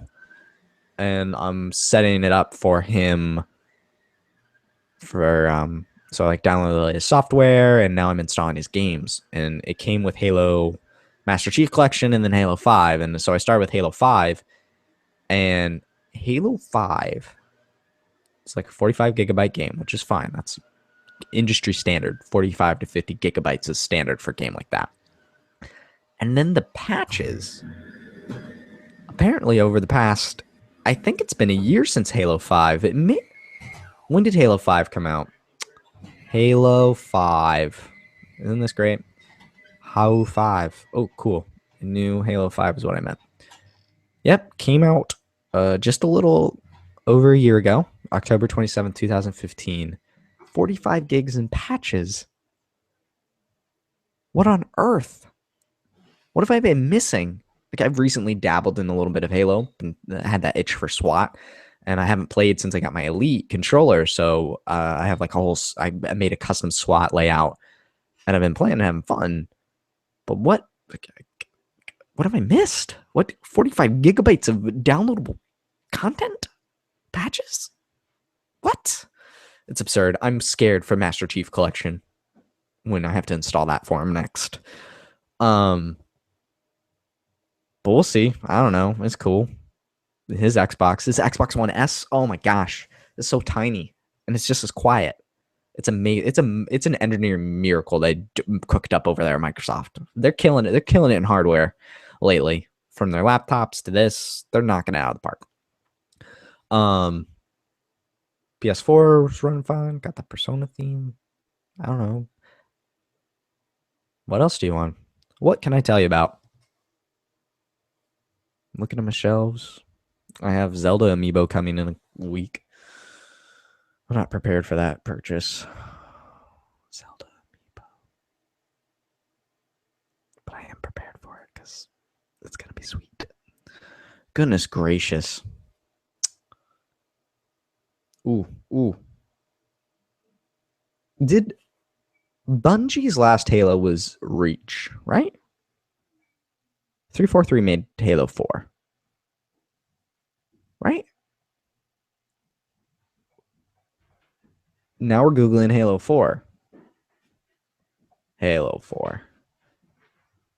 Yep, Halo 4 was 343. Okay. Gosh, Halo 6 is coming. Like, we'll know about Halo 6 probably at E3 this upcoming year, 2017. That's going to be crazy. Halo's cool, man. I'm all about it. Maybe when my friend gets his Xbox obviously on Christmas, maybe that'll give me an excuse to do co-op campaigns again. Go through Halo 1 through 4. Or 5, technically. All the way through 5 and do co-op campaigns with him. That'd be cool. That'd be fun. Online experience. Bonding. Halo 2 is the best. Gosh, I have such fond memories of Halo 2. Kind of just killing time now. People I live with are home now. I think Logan may be dead. I don't know what he's helping his mom with. I'm just glad it happened during the break. You know? Because no one will hear this in the audio unless I throw it on the end as an Easter egg. Which I might, just for kicks and giggles. Got our PSX predictions. Don't want to say now just because the YouTube videos would know. But if this was audio only, I would say it now. Because no one knows. Ooh. I hear his voice. I heard some jingling. I've been craving mint Oreos lately. Mom, it's really freaking distracting. It really is. No. Ooh. It's getting spicy. I'm hearing the... Ooh. Family trouble.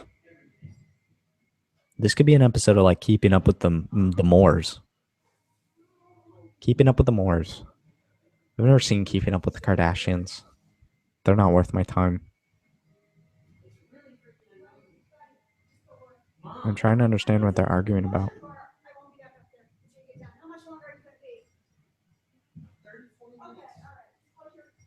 I can't tell if his mom's yelling or she's just talking very loudly.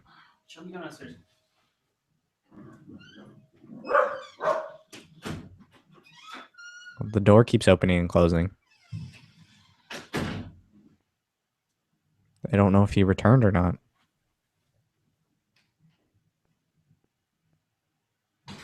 Oh. I'm like spying. Oh. Hey, give me one Yes. second. I'm going to use the bathroom. I'll be right back. Then we'll go. Sorry. You're okay. What if he falls in and then has to call for his mom for help, who he's yelled at recently or raised his voice to, and she doesn't help him? That'd be crazy. I should be working on a project.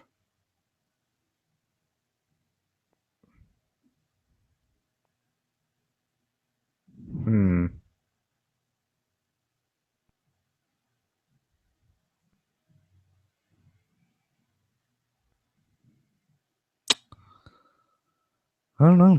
Look, whatever. I'm just bored. Not like super bored, but bored enough. Oh, let me tell you what, YouTube and possibly the people who listen to this podcast at the very end. Solitaire from Windows on iOS is a nightmare. Functionally, it's great. It's like the solitaire game I've always wanted on my phone, but it is impossible to win. I think I've won 3 games out of like 40. You can't win this game. Well, you can because I just told you I won a couple of times, but it is grueling, man. It's like the Dark Souls of solitaire. Like you just get dealt the worst hands. Like I'm already struggling. I'm playing right now, live, right before your very selves. Oh my gosh, this is so hard. I wish you could see this struggle that I'm in. Ooh, now we're cooking with fire, oil, grease, fat. Oh, there's a black 4.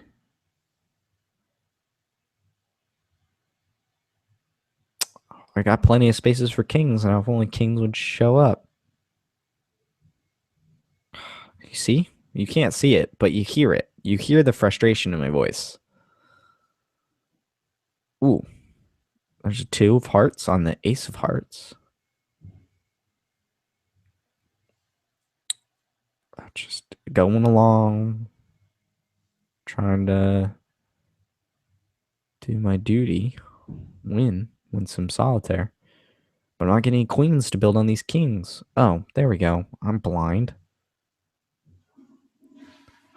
Effectively could have ruined everything. I feel like it's so...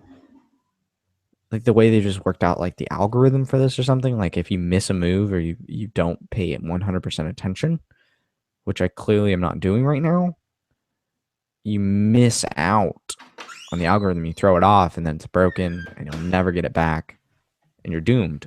And I just can't function like that. I don't know how to do it.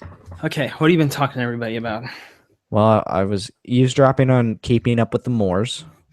Sorry. No, you're fine. I thought it was entertaining. And now I'm telling them all about how Microsoft's Solitaire on iOS is the Dark Souls of Solitaire because it's almost impossible to win. And I'm actually doing really good right now, and I feel really confident, but all of that confidence will go away in the blink of an eye when I am just blatantly robbed of my victory that I deserved. Okay. So where were we? That's what I've been telling the kiddos. Sorry about that. So my mom's trying to get in our attic back here. in your And room. It happens to as be a- connected to my room. Yes. Yes. So, I know the layout of the Moore house now. So that kind of sucks. She's trying to get all our Christmas stuff out, and I'm like, Mom, can you just please give me another Hour? Yeah, something just a little bit longer here, and so I can get this done.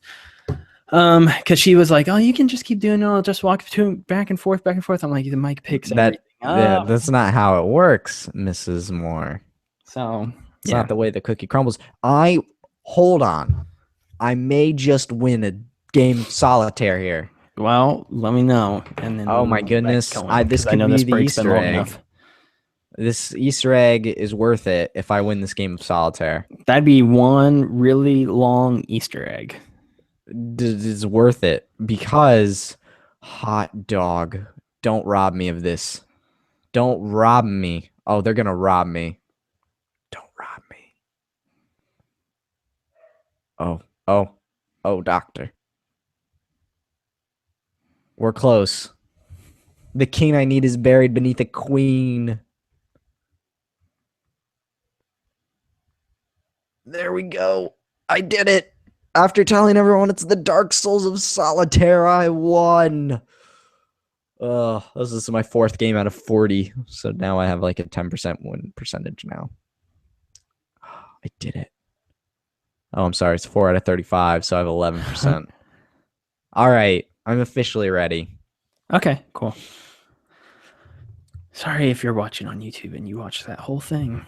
Maybe it was amazing. I thought it was excellent radio. And by that, I mean horrible radio. Horrible. Yeah, that's a better name for it. Anyway, I can't believe I just won solitaire, though. Okay, so I'm ready to go if you are. Yep, born ready. Okay, cool. Again, sorry, that took 10, 15 minutes or whatever it was. We'll start the second half of the show here in 3, 2, 1. Welcome back to the show, everybody. Thank you for joining us if you are on YouTube, especially because we had an odd extended break. Anyway, second half of the show this week, titled PSX. What should we start with? Let's start with the sex. So this is episode 69. This is immature. This is all you. This is dumb. You brought this up last week. We have to do this. We have to do this. It's episode 69. We got to talk about sex. That's how it works. We got to talk about the best sex scenes in games. This is why you didn't want your mother. This is why you didn't want your mother walking. Well, that's part of it. Now that I think about it, I forgot we were gonna do this. No, Mom, you can't come up here. Yeah, I did forget about that actually. Podcast. Yeah, that's a good thing actually. Thank you for reminding me about that. Yeah, it's a good thing my mom's downstairs. Best sex scenes in games. We got to talk about this. This is important. This is vital. There's some good ones. There's some really good ones. What's the best, Max? What's on your short list? 3 unicorn. Witcher 3 unicorn sex. I think that's Conan O'Brien's favorite. That's his. It's the only one Conan O'Brien experienced. It's the only ones he's experienced. How far into the game is that? Second act. You're back. You're back in Now I can't remember. White something. You're Witcher, back. You're Witcher school. You're back in the school of the wolf. Witcher 3 is known, or Witcher in general is known for some sex. That is one of the notable things with that franchise. The first 2, I remember everybody freaked out about when they came out. And then by the third one, it was kind of like a known commodity that The Witcher is going to have raunchy sex scenes. And everybody's like, all right, let's see what they can do in the third one. And then I think that's where the unicorn sex came from, was just kind of, all right, we know you're expecting something crazy. How about on a unicorn? So a stuffed unicorn. A what? A stuffed unicorn. It wasn't alive. Stuffed unicorn. Oh yeah, that's right, because it was like Yennefer's or something. Yep. That's right. I remember that. Even though I never got to that part. I just remember watching that scene because you got to watch that scene. Mass Effect. Couldn't tell you. Mass Effect sex. Great sex in that game. My favorite is Mass Effect 1. If you're femshep, then you can bang Liara, who is the blue chick, the blue alien, who I was trying to romance. Who's a Tasari, I think that's some Mass Effect fan you are. It's been a while. It's like Star Wars. Got to work this muscle. Remember all of my Mass Effect knowledge. An Asari Is that it? I think it's an Yeah. Asari. Yes. And so they all look like chicks, but they don't have a gender. They just look like chicks. So when you hook up with Liara in that game, it's not really lesbian, but it kind of is lesbian, but it's not really. And I remember all the commotion that caused in like 2007 when that happened. It was like on Fox News, what are you letting your children play? Lesbian sex scene simulator, the game. And I was like, oh, you don't even know what's happening in this game. This makes no sense to you.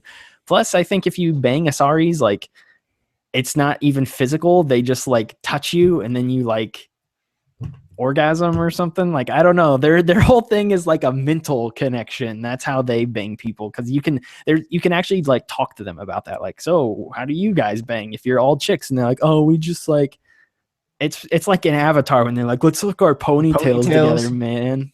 Something like that. But that's a good one. I banged Ashley in that game. I banged her in the first one and the third one.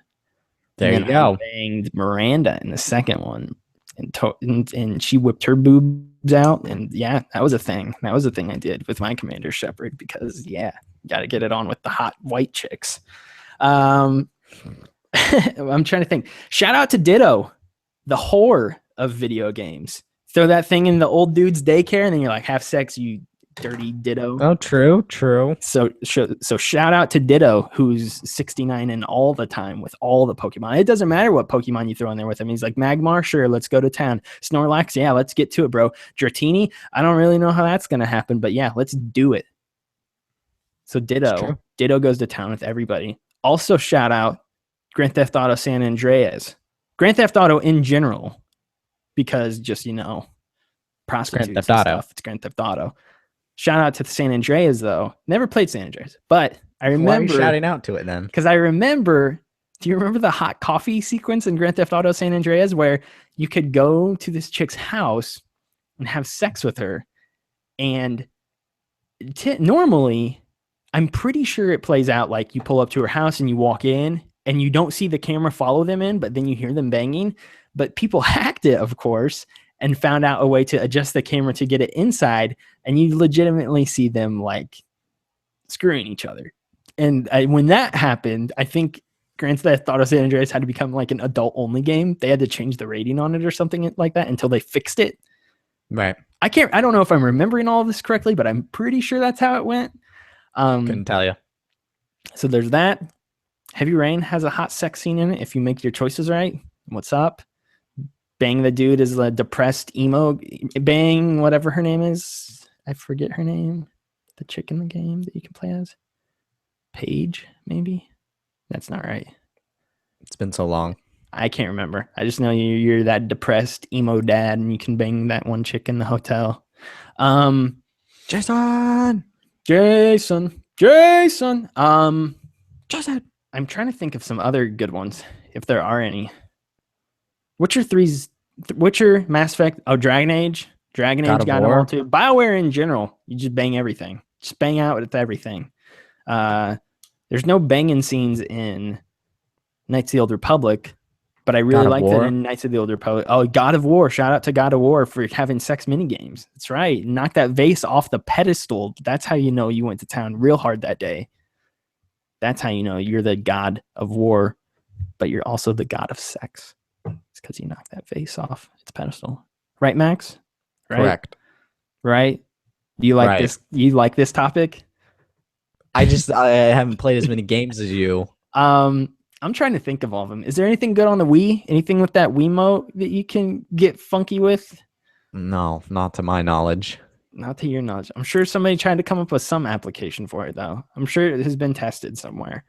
Shout out to Mario. I mean, his whole goal is to just get laid, so he chases Peach everywhere. So shout out to Mario. He does it all for the sex.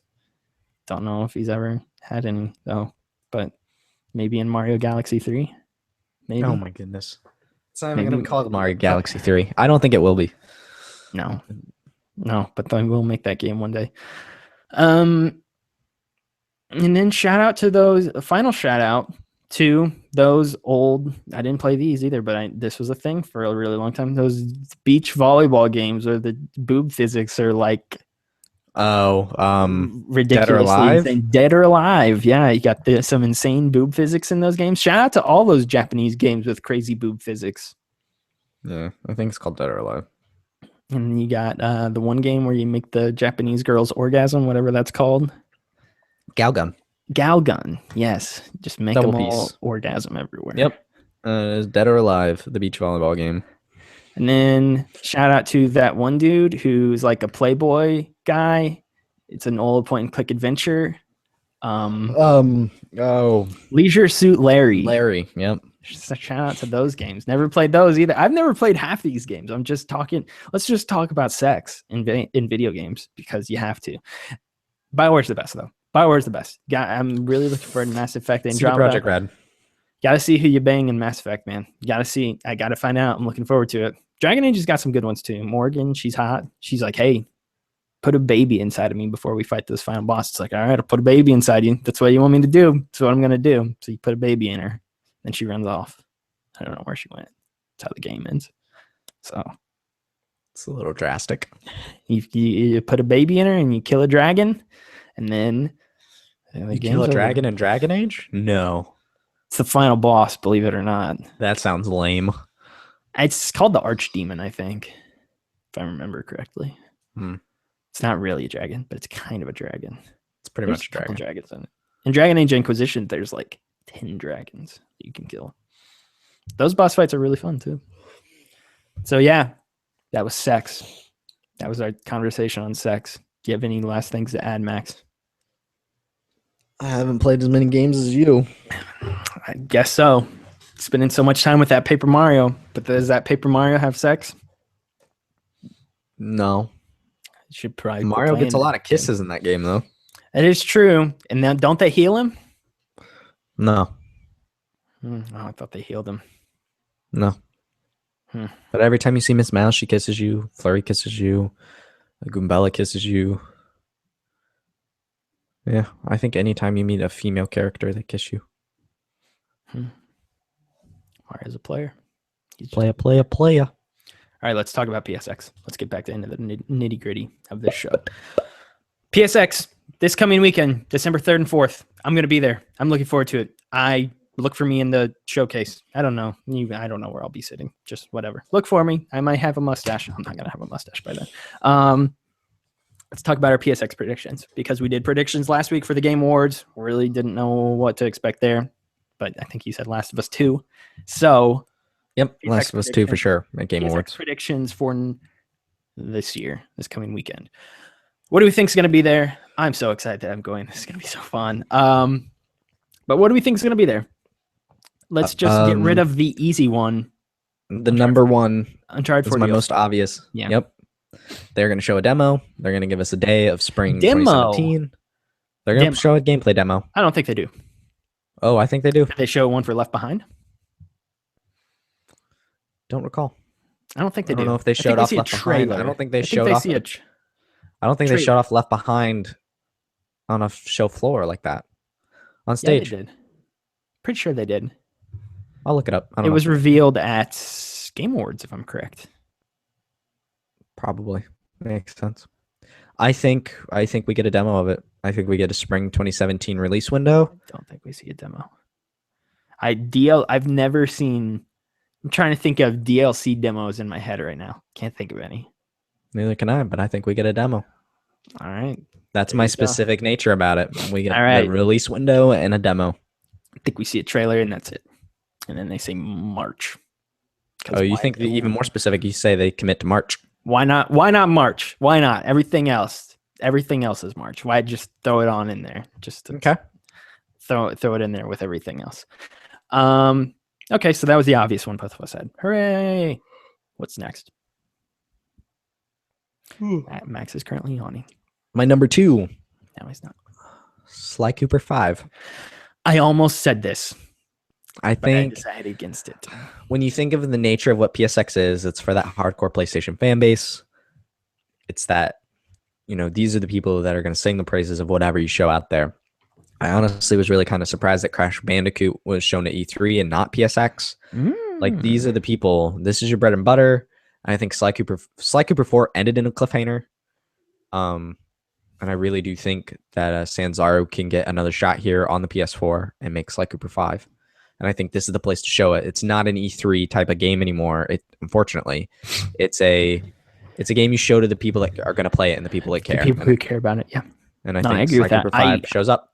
I looked it over at my shelf. I saw the Sly games. I was like, do we see Sly 5? Decided against it, but I really hope it's coming. I really do. It'd be nice to see Sly on PS4. Took so long to get Sly on PS3. I still think it's a relevant franchise, but they just have to make it relevant again. And well, I mean, Sly Cooper 4 is a fantastic Sly Cooper game. Yeah, it's really good. It captures the spirit. It's dense. It's wonderful. Its biggest problem is those load times. But really, I don't remember that. Oh, those load times are atrocious. I think I always play with my phone during games that have long load times, and I just never even think about it, I guess. Oh my gosh, they're so bad. But Sly Cooper 5 is wonderful. 4 is a wonderful game, and I think 5, we finally see 5 here. I think it's the time, the place, the best thing. What's your number 2? You mentioned Crash. I did. I think we see... I just wrote Crash details. I think we get more details on that supposed collection that is coming. 1 through 3? Yes, a potential release date. And we also see how they're going to play and what they look like. Because you would imagine it's not just like running towards the screen or whatever. Like whoa. You think that the remake isn't going to be the same gameplay? I don't know. Is that an insane thing to think? I don't know. Because like Crash, the gameplay, even playing that one level in Uncharted 4, it's like, okay, wow, this is bad. This is really bad. But I feel like I don't know. Like I don't know. When I think of Crash 1 remake, I just think a better looking Crash. See, I don't know, but they have said it's a remake from the ground up, and I don't know what that entails. It's usually just all the assets from the ground up. I know, but they're porting from PS1 to PS4 here. So It's not like there's a logical leap, really. They're going to have to... I mean, the assets of the PS1, wherever those are, I mean, it's going to be completely different in a lot of ways. And they have a game to build off of. I'm curious to see the gameplay, though. I really am. Well, here's the other thing. The gameplay from Crash 1 through 3 is not good in 2016. So if they don't change it at all, they may be good ports or remasters, but like the gameplay has not look at Halo well. 2 Anniversary. Halo 2 Anniversary completely ground up. Yes. There's even a button you can push to go back and look at the old Xbox visuals. I feel like you can't shake it up too much.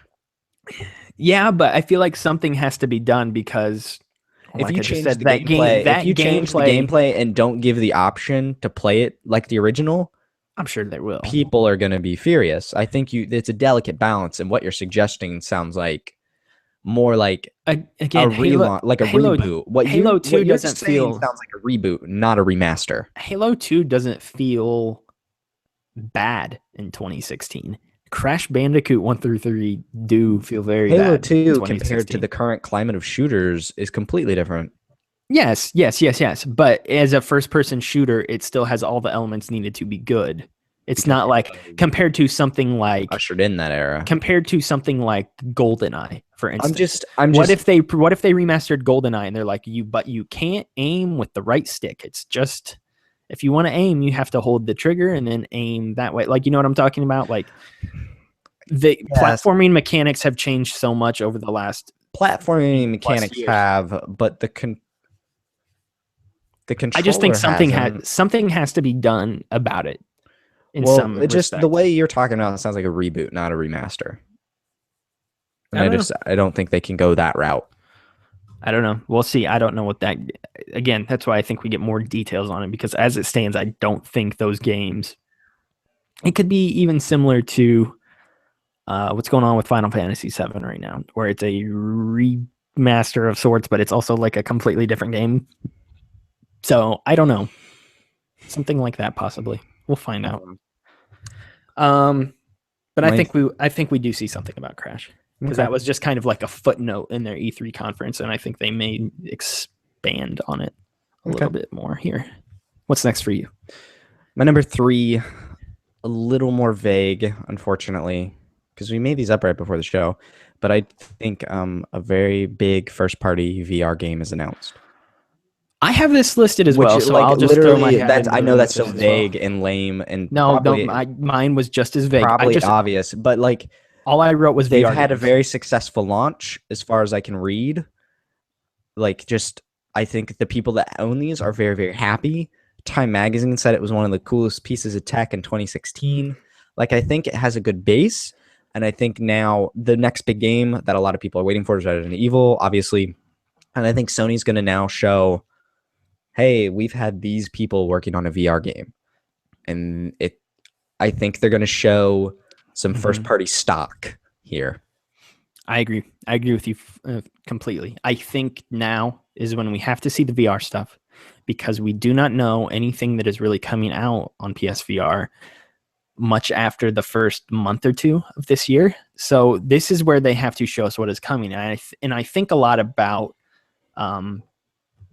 E3 when they had the small segment where they're like, hey, everything you see, the next few games you see are all VR. And that's when they showed off Resident Evil. That's when they showed off Batman. And then they showed off something else right after that. There was like 3 VR games that everybody like freaked out about all at once. And I think they do something similar here where they're like, hey, here's who is developing for PSVR, and they show their games and they're just quick little things that you can see, and then maybe play them on the show floor later. But yeah, I think we just see some quick snippets of upcoming games that are coming to PSVR because right now there's a whole bunch of nothing. There's Resident Evil, which we continue to talk about here time and time again. I'm stoked for it, man. In regards to PSVR, but after that, we really don't know anything. And I think this is the time when we have to see something. Yeah, and mine was as broad as that too. I just wrote VR games. We have to see some. We do. We have to see some things. And I agree that it will be first party. And I mean, it could be as simple as like his Gran Turismo Sport or whatever. Has that been confirmed to have VR functionality? They said it was going to have VR. Okay, I wasn't sure. So I mean, either existing games are going to get VR functionality or old games are going to, or not old games, existing games that we know of are going to get VR functionality, or we will see completely new titles that we weren't aware of until this show. So that was another one I had is written down as well. My next one's a little bit broad, kind of, sort of. Well, it's more just a release thing. 2 notable free-to-play games, or one game that was free-to-play but is now not. Drawn to Death, I think we get a release date. Wouldn't be surprised if it's that day or that weekend or within 5 days after. And then also Let It Die, the game I went to go see in LA. It is still for sure coming out this year. They confirmed that to me multiple times. So we have to get a release date for that at PSX. Have to. I mean, it'd be weird to just announce a release date for it in a PS blog post like a week or 2 later. So I think we get release dates for both Drawn to Death and Let It Die, and I think they are either immediately then or very soon after. So, and that's just, again, that's kind of a broad prediction. Nothing really groundbreaking there. I'm kind of trying to save my groundbreaking ones. I've got 2. My last 2 are bigger. Okay, well then I've got more than you, so I'll just say this too. We'll see Ni no Kuni 2 again this year, except we will see expanded. We'll see another trailer for it. I don't know if we'll see gameplay because gameplay with JRPGs doesn't really work in a setting like that, but we will see more. We will hear more about that game, and we will get details on a potential release, which I think they will aim for fall of next year. I doubt they hit it, but that is my I forgot about Ni no Kuni prediction. So yeah, what is your next one? Number 4, Sucker Punch's next game is shown. I thought a lot about it. Sucker Punch has been working on it. Shuhei has said he's seen it. I think they show it off. Not a gameplay. I think they give us a trailer, name, maybe even as brief as a teaser. But we know whatever Sucker Punch's next game is coming out of PSX. I think that is like their big takeaway because, like I was telling you before the show, PSX really isn't for these grand reveals that would be on an E3 stage. This is for the PlayStation audience, and Sucker Punch is one of those developers that is kind of at the beating heart of PlayStation, with both Sly Cooper and Infamous under the belt. Yeah. And I think their next project is kind of on the bigger scale of things, and we see that here. It's been a while since Second Son. I think we're good to go. I don't think we see anything from them. And the reason I say that is because that's their big first party right now that nobody knows what they're doing. Everybody else has shown their hand. Yes. So if they were to show their hand as well at this show, we really wouldn't know. We really would be aware of everything that their first party studios are doing.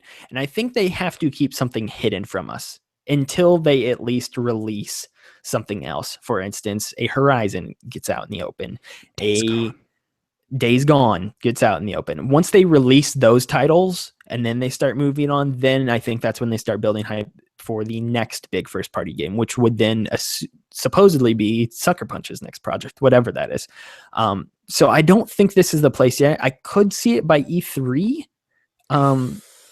but I think it'd be a bad move if they blew their load with that at this show, because really all of their cards would be shown by that point. And I think nothing wrong with all those cards. And there's nothing wrong with that. I agree. A really good hand right now. I agree. But I think the other thing too is that they kind of already, this past E3 felt like the showing our cards E3 press conference. And that was where they showed a lot of things, again, that you talked about on our episode immediately following that, which is they're showing what is years away and not immediate. And I think, again, by showing Sucker Punch's game, that is, again, just showing a long-term play rather than here's something you should be excited about now, which is Horizon, which is out in 2 months. This is why you should be excited about it. Here's a new trailer for this. I hope we don't get anything about Horizon. We will. They gave us a story trailer. They gave us an extensive demo. What did you just say before we went live, though? I feel like no one's talking about this game. I they completely are. forget it's coming out. Because of that, we will see something from Horizon at this show. I doubt it's a gameplay demo, but we'll see a trailer of some sort for sure. And I feel like that's a very confident prediction. Again, though, this past E3, and so I've got this written down, and this can kind of lead into a different discussion here, potentially for a second. They've got multiple games, first party, that we know are coming to PS4, but we do not know release dates for them, and we do not know where the current status of the game, what the current status of the game is. So we've got Dreams, Days Gone, God of War, Spider-Man, Detroit Become Human. 5 games. Oh, no. Oh, darn it. Gran Turismo. And then Gran Turismo, but we know that's coming out early half of next year. Yeah, it just got delayed though. So I'm pretty sure it's still slated for early next year, though, isn't it? Because it was slated for December of this year, and then I think they pushed it to early next year. Delay. So, but you were saying we don't know specifically when it's coming, though. We don't know. Gran Turismo? Yeah, I thought it was like April, something around there. Specifically, okay. These games we don't know if they're even next year is the thing, and so. This is where we're at right now with these games, and these are their 5 big games upcoming. And I don't know. I think revealing another one again with Sucker Punch just kind of adds to that list of, oh, hey, we're getting a cool game in the future. Who knows when that will be, though? And so I think they need to focus on these games first, which is in particular the 5 I mentioned: Dreams, Days Gone, God of War, Spider-Man, and Detroit Become Human. Those are the 5 that they need to focus on, and these are. And they need to at least get one of these out in the open, or at least reveal a release date before they start talking about, again, another project in the works that is years down the road. This kind of, though, leads to another discussion specifically with these 5 games, though. Do we see anything from these 5 games at all? Do you have any predictions about these 5 games? They've already said God of War is not going to be at PSX. God of War will not be there. I do not anticipate seeing Spider-Man. I really don't. And trust me. Spider-Man would be a nice surprise, but I doubt it. No one more in that theater would want to see Spider-Man more than me, but I don't think we see it. Days Gone is the one I could potentially see, because I think they want to get that into more people's. They want to get that more into the zeitgeist and get people more focused on that and get people thinking more about that game. Because I feel like out of all of them, that's the one that people are kind of sleeping on right now, because we don't know a whole lot about, and because it's from a more, I don't want to say unproven developer, but I mean, they kind of are. I mean, their last game is just, it's been so long. Yeah. Yeah, I agree. What's the name of that studio? Freaking Now I had it too. They Oregon, did Golden they're in Abyss. Oregon. Bend, Sony Bend. Bend. So yeah, I Safe and think Filter. I don't think we see any of these games here. I don't think we see Detroit either. No, actually, I disagree. I think we get information on Detroit, and I think we get information on Dreams.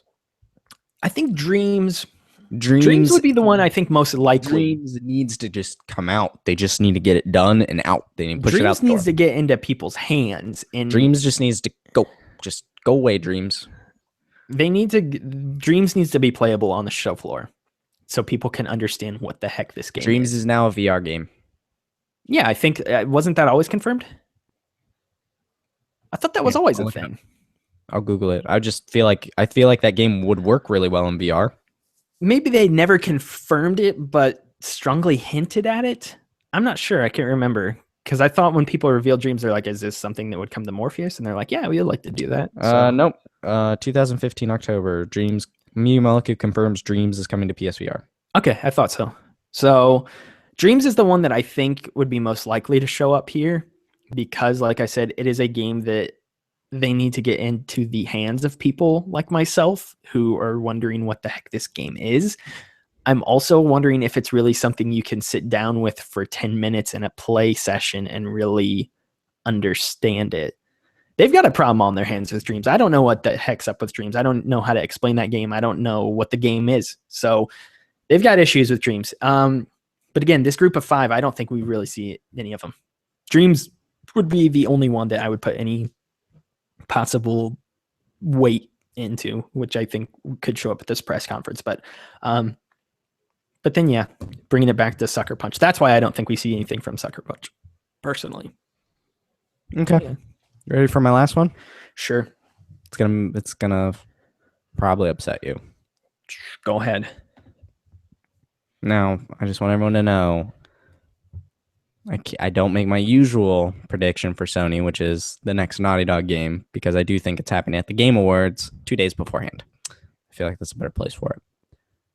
So instead, focusing on the core PlayStation fan base, the real people that are going to want this game. Oh, gosh. I already know what you're going to... Oh, okay, never mind. I thought you were going to say Vita 2. I was like, don't say Vita 2. No, I'm not saying Vita 2. People that are going to want this game. There are really 2 PS4 games that genuinely need a sequel. And the PS4 community is calling out for these. They're clamoring. They're ringing the bells. Oh, no, you sure? No one's ringing the bells for this. If this, oh, what they're you're ringing the bells, say. loud and proud, megaphones. There's petitions. Oh my gosh, are this game? Knack 2? No, that's the second one I was talking about.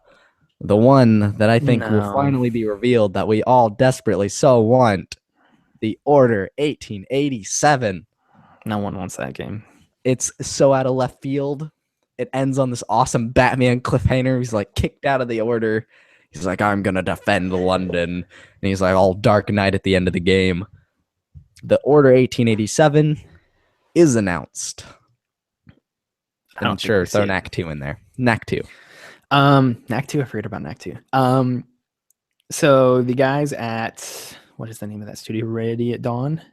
Ready at Dawn, yes. The guys at Ready at Dawn, they did an interview with Game Informer a few months ago, and they talked about the Order 1887 and whether they'd like to do it and get another shot at it, and they expressed interest in it, and heck, maybe they're working on it, and they were just like, they're just playing it up. Like, oh yeah, we'd love to get another shot at that game, blah, blah, blah, blah, blah. But judging by the way they talked, they were not actively working on it. It's and again, they could totally be playing it up. They could totally be playing it up. They're not working on it. Who is? Done is Sucker Punch. Sucker Punch. Oh gosh. I would legitimately be upset if that were the case. Wouldn't you? That's the last thing you want Sucker Punch to do is create some dark, gritty werewolf. I would be furious. So that's the last thing I would ever want Sucker Punch to work on is a franchise like that, which I feel like is going nowhere and had the least interesting characters in any game in the past. Order 1887, it's coming. I really hope we never see that game. I really do. Such a good cliffhanger. I think that so I've got a couple others here, and 2 of them are big. I've saved my 2 bigger ones for later. I'm done. I came in here with 5, which is tradition. You're up here with like 30. I just wrote a whole bunch of stuff. I was like Nino Kuni, VR games, Drawn to Death, Crash Bandicoot, Uncharted. I was just writing everything my brain could think of. I think Tim Schafer takes the stage from Double Fine. I think last year, I don't think most people remember it, but he announced Day of the Tentacle was coming, and he also said Full Throttle was coming. They've done this 2 years in a row. They originally said Grim Fandango was coming, and everybody cheered. And then I think the following year, he's like, Grim Fandango's coming this date, and we're also working on Day of the Tentacle. Hey, yay, Day of the Tentacle. And so then Day of the Tentacle came out, and then he also, let me get this right. Oh, it was originally, he said Grim Fandango's coming. It's coming in March. We're also working on Day of the Tentacle. Hooray for that. Then the following PSX, second PSX last year, he said Day of the Tentacle. Yeah, we're still working on that. It is coming on this date. Yay. Also, we're working on Full Throttle. Yay for Full Throttle. This year, he'll say, here's the Full Throttle date. This is when Full Throttle's coming. Yay for Full Throttle. And then I don't know if he'll be able to announce any of his other old adventure games that are coming. But maybe. Does Psychonauts make an appearance? Rhombus of Ruin, maybe. The PSVR game, possibly. Psychonauts 2. Last year at Game Awards, Psychonauts 2 was revealed, announced No, through I don't Fig. think so. I don't think we see anything from it yet. The game's like scheduled for 2019. Is if that I'm what the schedule correct. was? I thought Yeah. 2018 was how I soon think it was. it's 2019 if I'm correct. It's a ways out. Like they had to start that whole Fig campaign last year just to raise the money to start working on it. So What about Shenmue? Does Shenmue show up? I don't know. I don't know what to think about that game. Who the heck knows? They keep giving some developer updates on it though periodically. So at least they're doing that, and it's not gone completely silent. I don't know what's up with that game though. Kickstarter games, man. Ooh, Shovel Knight was a Kickstarter game. So was Ukulele.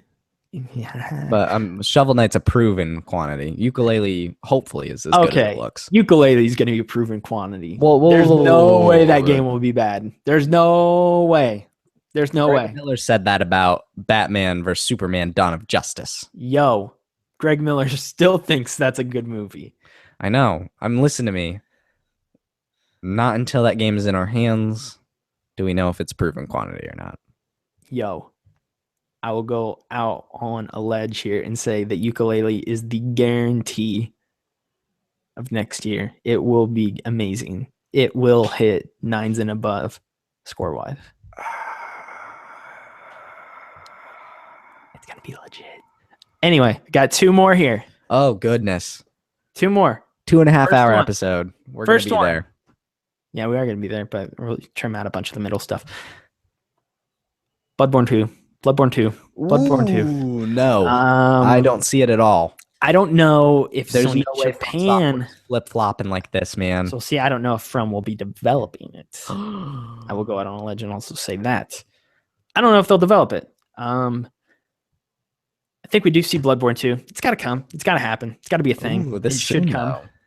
I don't know if They it's did Dark Souls soon. 2, then they did Bloodborne, then they did Dark It's- Souls, almost on an annual basis. They did. It was Dark Souls, and then Dark Souls 2, and then Bloodborne. and then But Dark Souls 3. and Dark Souls 2, there was a big gap. Sizable, yeah. And then it was Dark Souls 2, Bloodborne, And then it Dark was Souls 2, 3. Bloodborne 3. Like, boom, boom, boom. Here you go. Yeah. All the Dark Souls you can handle. They got it down to a science, man. They know how to make them werewolf bosses real well now. So you just light them on fire. You just make them have a limb that's like Dark Souls dragging 3 is behind pretty them. easy compared.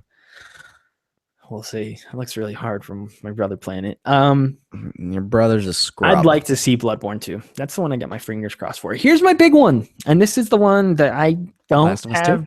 This is the one I don't have any precedence for, and the one that I do not think. I don't think this is very likely, but I'm going to predict it anyway. Last of Us 2. Resistance is coming back, No. but I don't think it'll be Insomniac. No, Insomniac's busy on Spider-Man. So I think Resistance may come back though, because Sony owns that IP. They can do whatever they want What do you with think? it. Do you think It's time to give it a Gorilla's making Hillzone?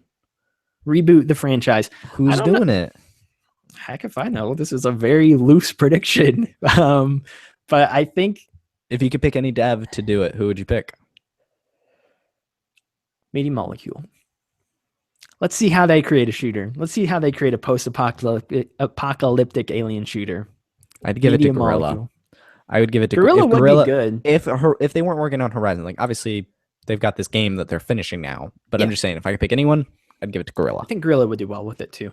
I don't know. It's a very loose prediction. I don't know how they could do that, but I think Resistance needs to come back at some point. It's a great franchise. It really is. It's a great shooter franchise, and I really enjoy it. I liked all three of the games. I mean, one hasn't aged well, but at the time when the PS3 came out, one was really good, and I think two's my favorite in the franchise. But really like those games, and I'd like to see them come back. Do I think they will? I don't know. I'm predicting it, but do I really think it's Kevin? I don't know. Probably not now. Doesn't seem like the timing's right, but at the same time, I feel like it would be one of those things like, whoa, I totally forgot about this franchise and it's back. Kind of like Sly would kind of be like that to an extent if Sly It's showed been up. quite a while since Sly Cooper 3 or 4. So yeah, maybe it'll happen, but I don't know. I'll predict it anyway. We'll see if I'm right. Anyway, that's all mine. I'm done. Please, Bloodborne 2, make that happen, please. That'd be really nice. I'd really appreciate that. Sly Cooper, Thieves in Time. That's Came it for our out predictions. February Stevie 5th, Dykes. 2015. 2013. I 13. say 15. What are you talking about? Kind of 13. And I still remember launch day with that game. Vividly. I don't remember. Sly Cooper is top tier franchise for me. It's same here. I don't remember. I don't think I bought it at launch day though. I think I had like Oh. 50 other things I was playing at the time. Oh, I was all about it. I was like, Mom, can I skip school? She's like, no, you have a test in the morning. I was like, just leave after the test. She said no. I was like, all right, how do I get out of school? There was a blood draw that day. So I took my test in the morning, then donated blood, said I felt woozy, gotta leave, went to GameStop, picked up Sly Cooper, went home, played it, and then I had to go to work that night. So I went to work after. That's Sly too Cooper. shabby. 4. For the record, I would like to state that my personal game of the year is Bloodborne, and that is the best game I have played this year. Just But it thought also you came know. out last year. So it's Therein lies the problem. Yeah. So that's probably my favorite game I have played this year, though. I really enjoyed it. That's it for our predictions. That's it for our PSX predictions. Will any of them come true? Yeah, probably some of them. But will all of them come true? No.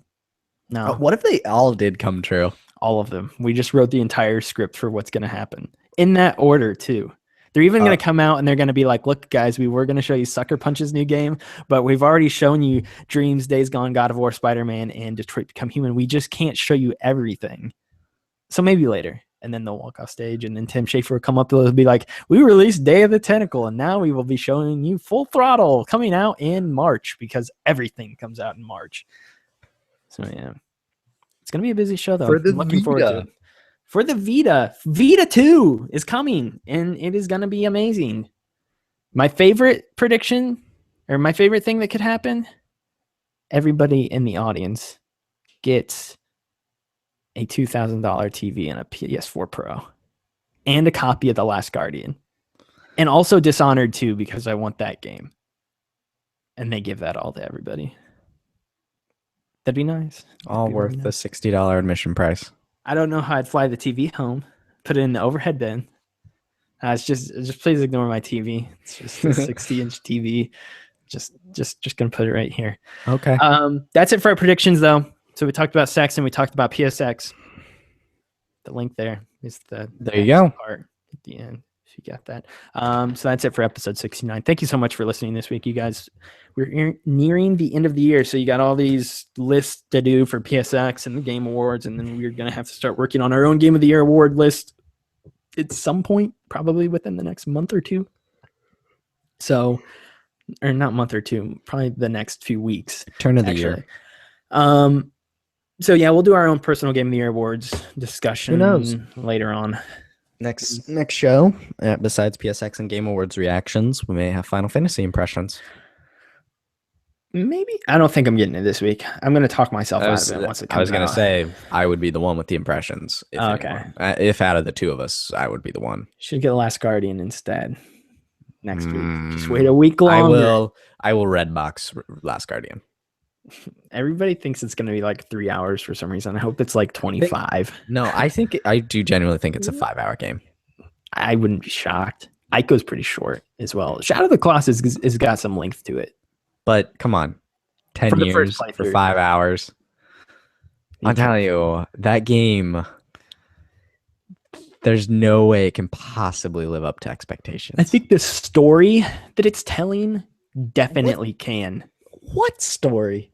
The same story that's being told in Shadow of the Colossus. A boy and his bird dog? A boy and his bird dog. That could be a story. You 10 remember years that in the movie, making. My Dog Skip, with Frank Muniz? Is that what this It's a movie's good about? movie. It's a good movie. You're You gonna got shoot Frankie that. Muniz running around with his bird dog Skip? Yeah, that's what this. That was what they based this game Or on. maybe, no, Airbud. My bad. This is Airbud. This is But they took Airbud. the air part a little too literally and gave it wings. Airbird. Airbird. Bird No, dog. all birds can go in the air. Bird So dog. it's Bird gonna- dog. Except penguins. That's sure, and ostriches. Can flamingos fly? I think so. I don't think chickens can fly, though. Chickens Remember, can because there's a whole kinda movie fly. about chickens escaping because they can't fly.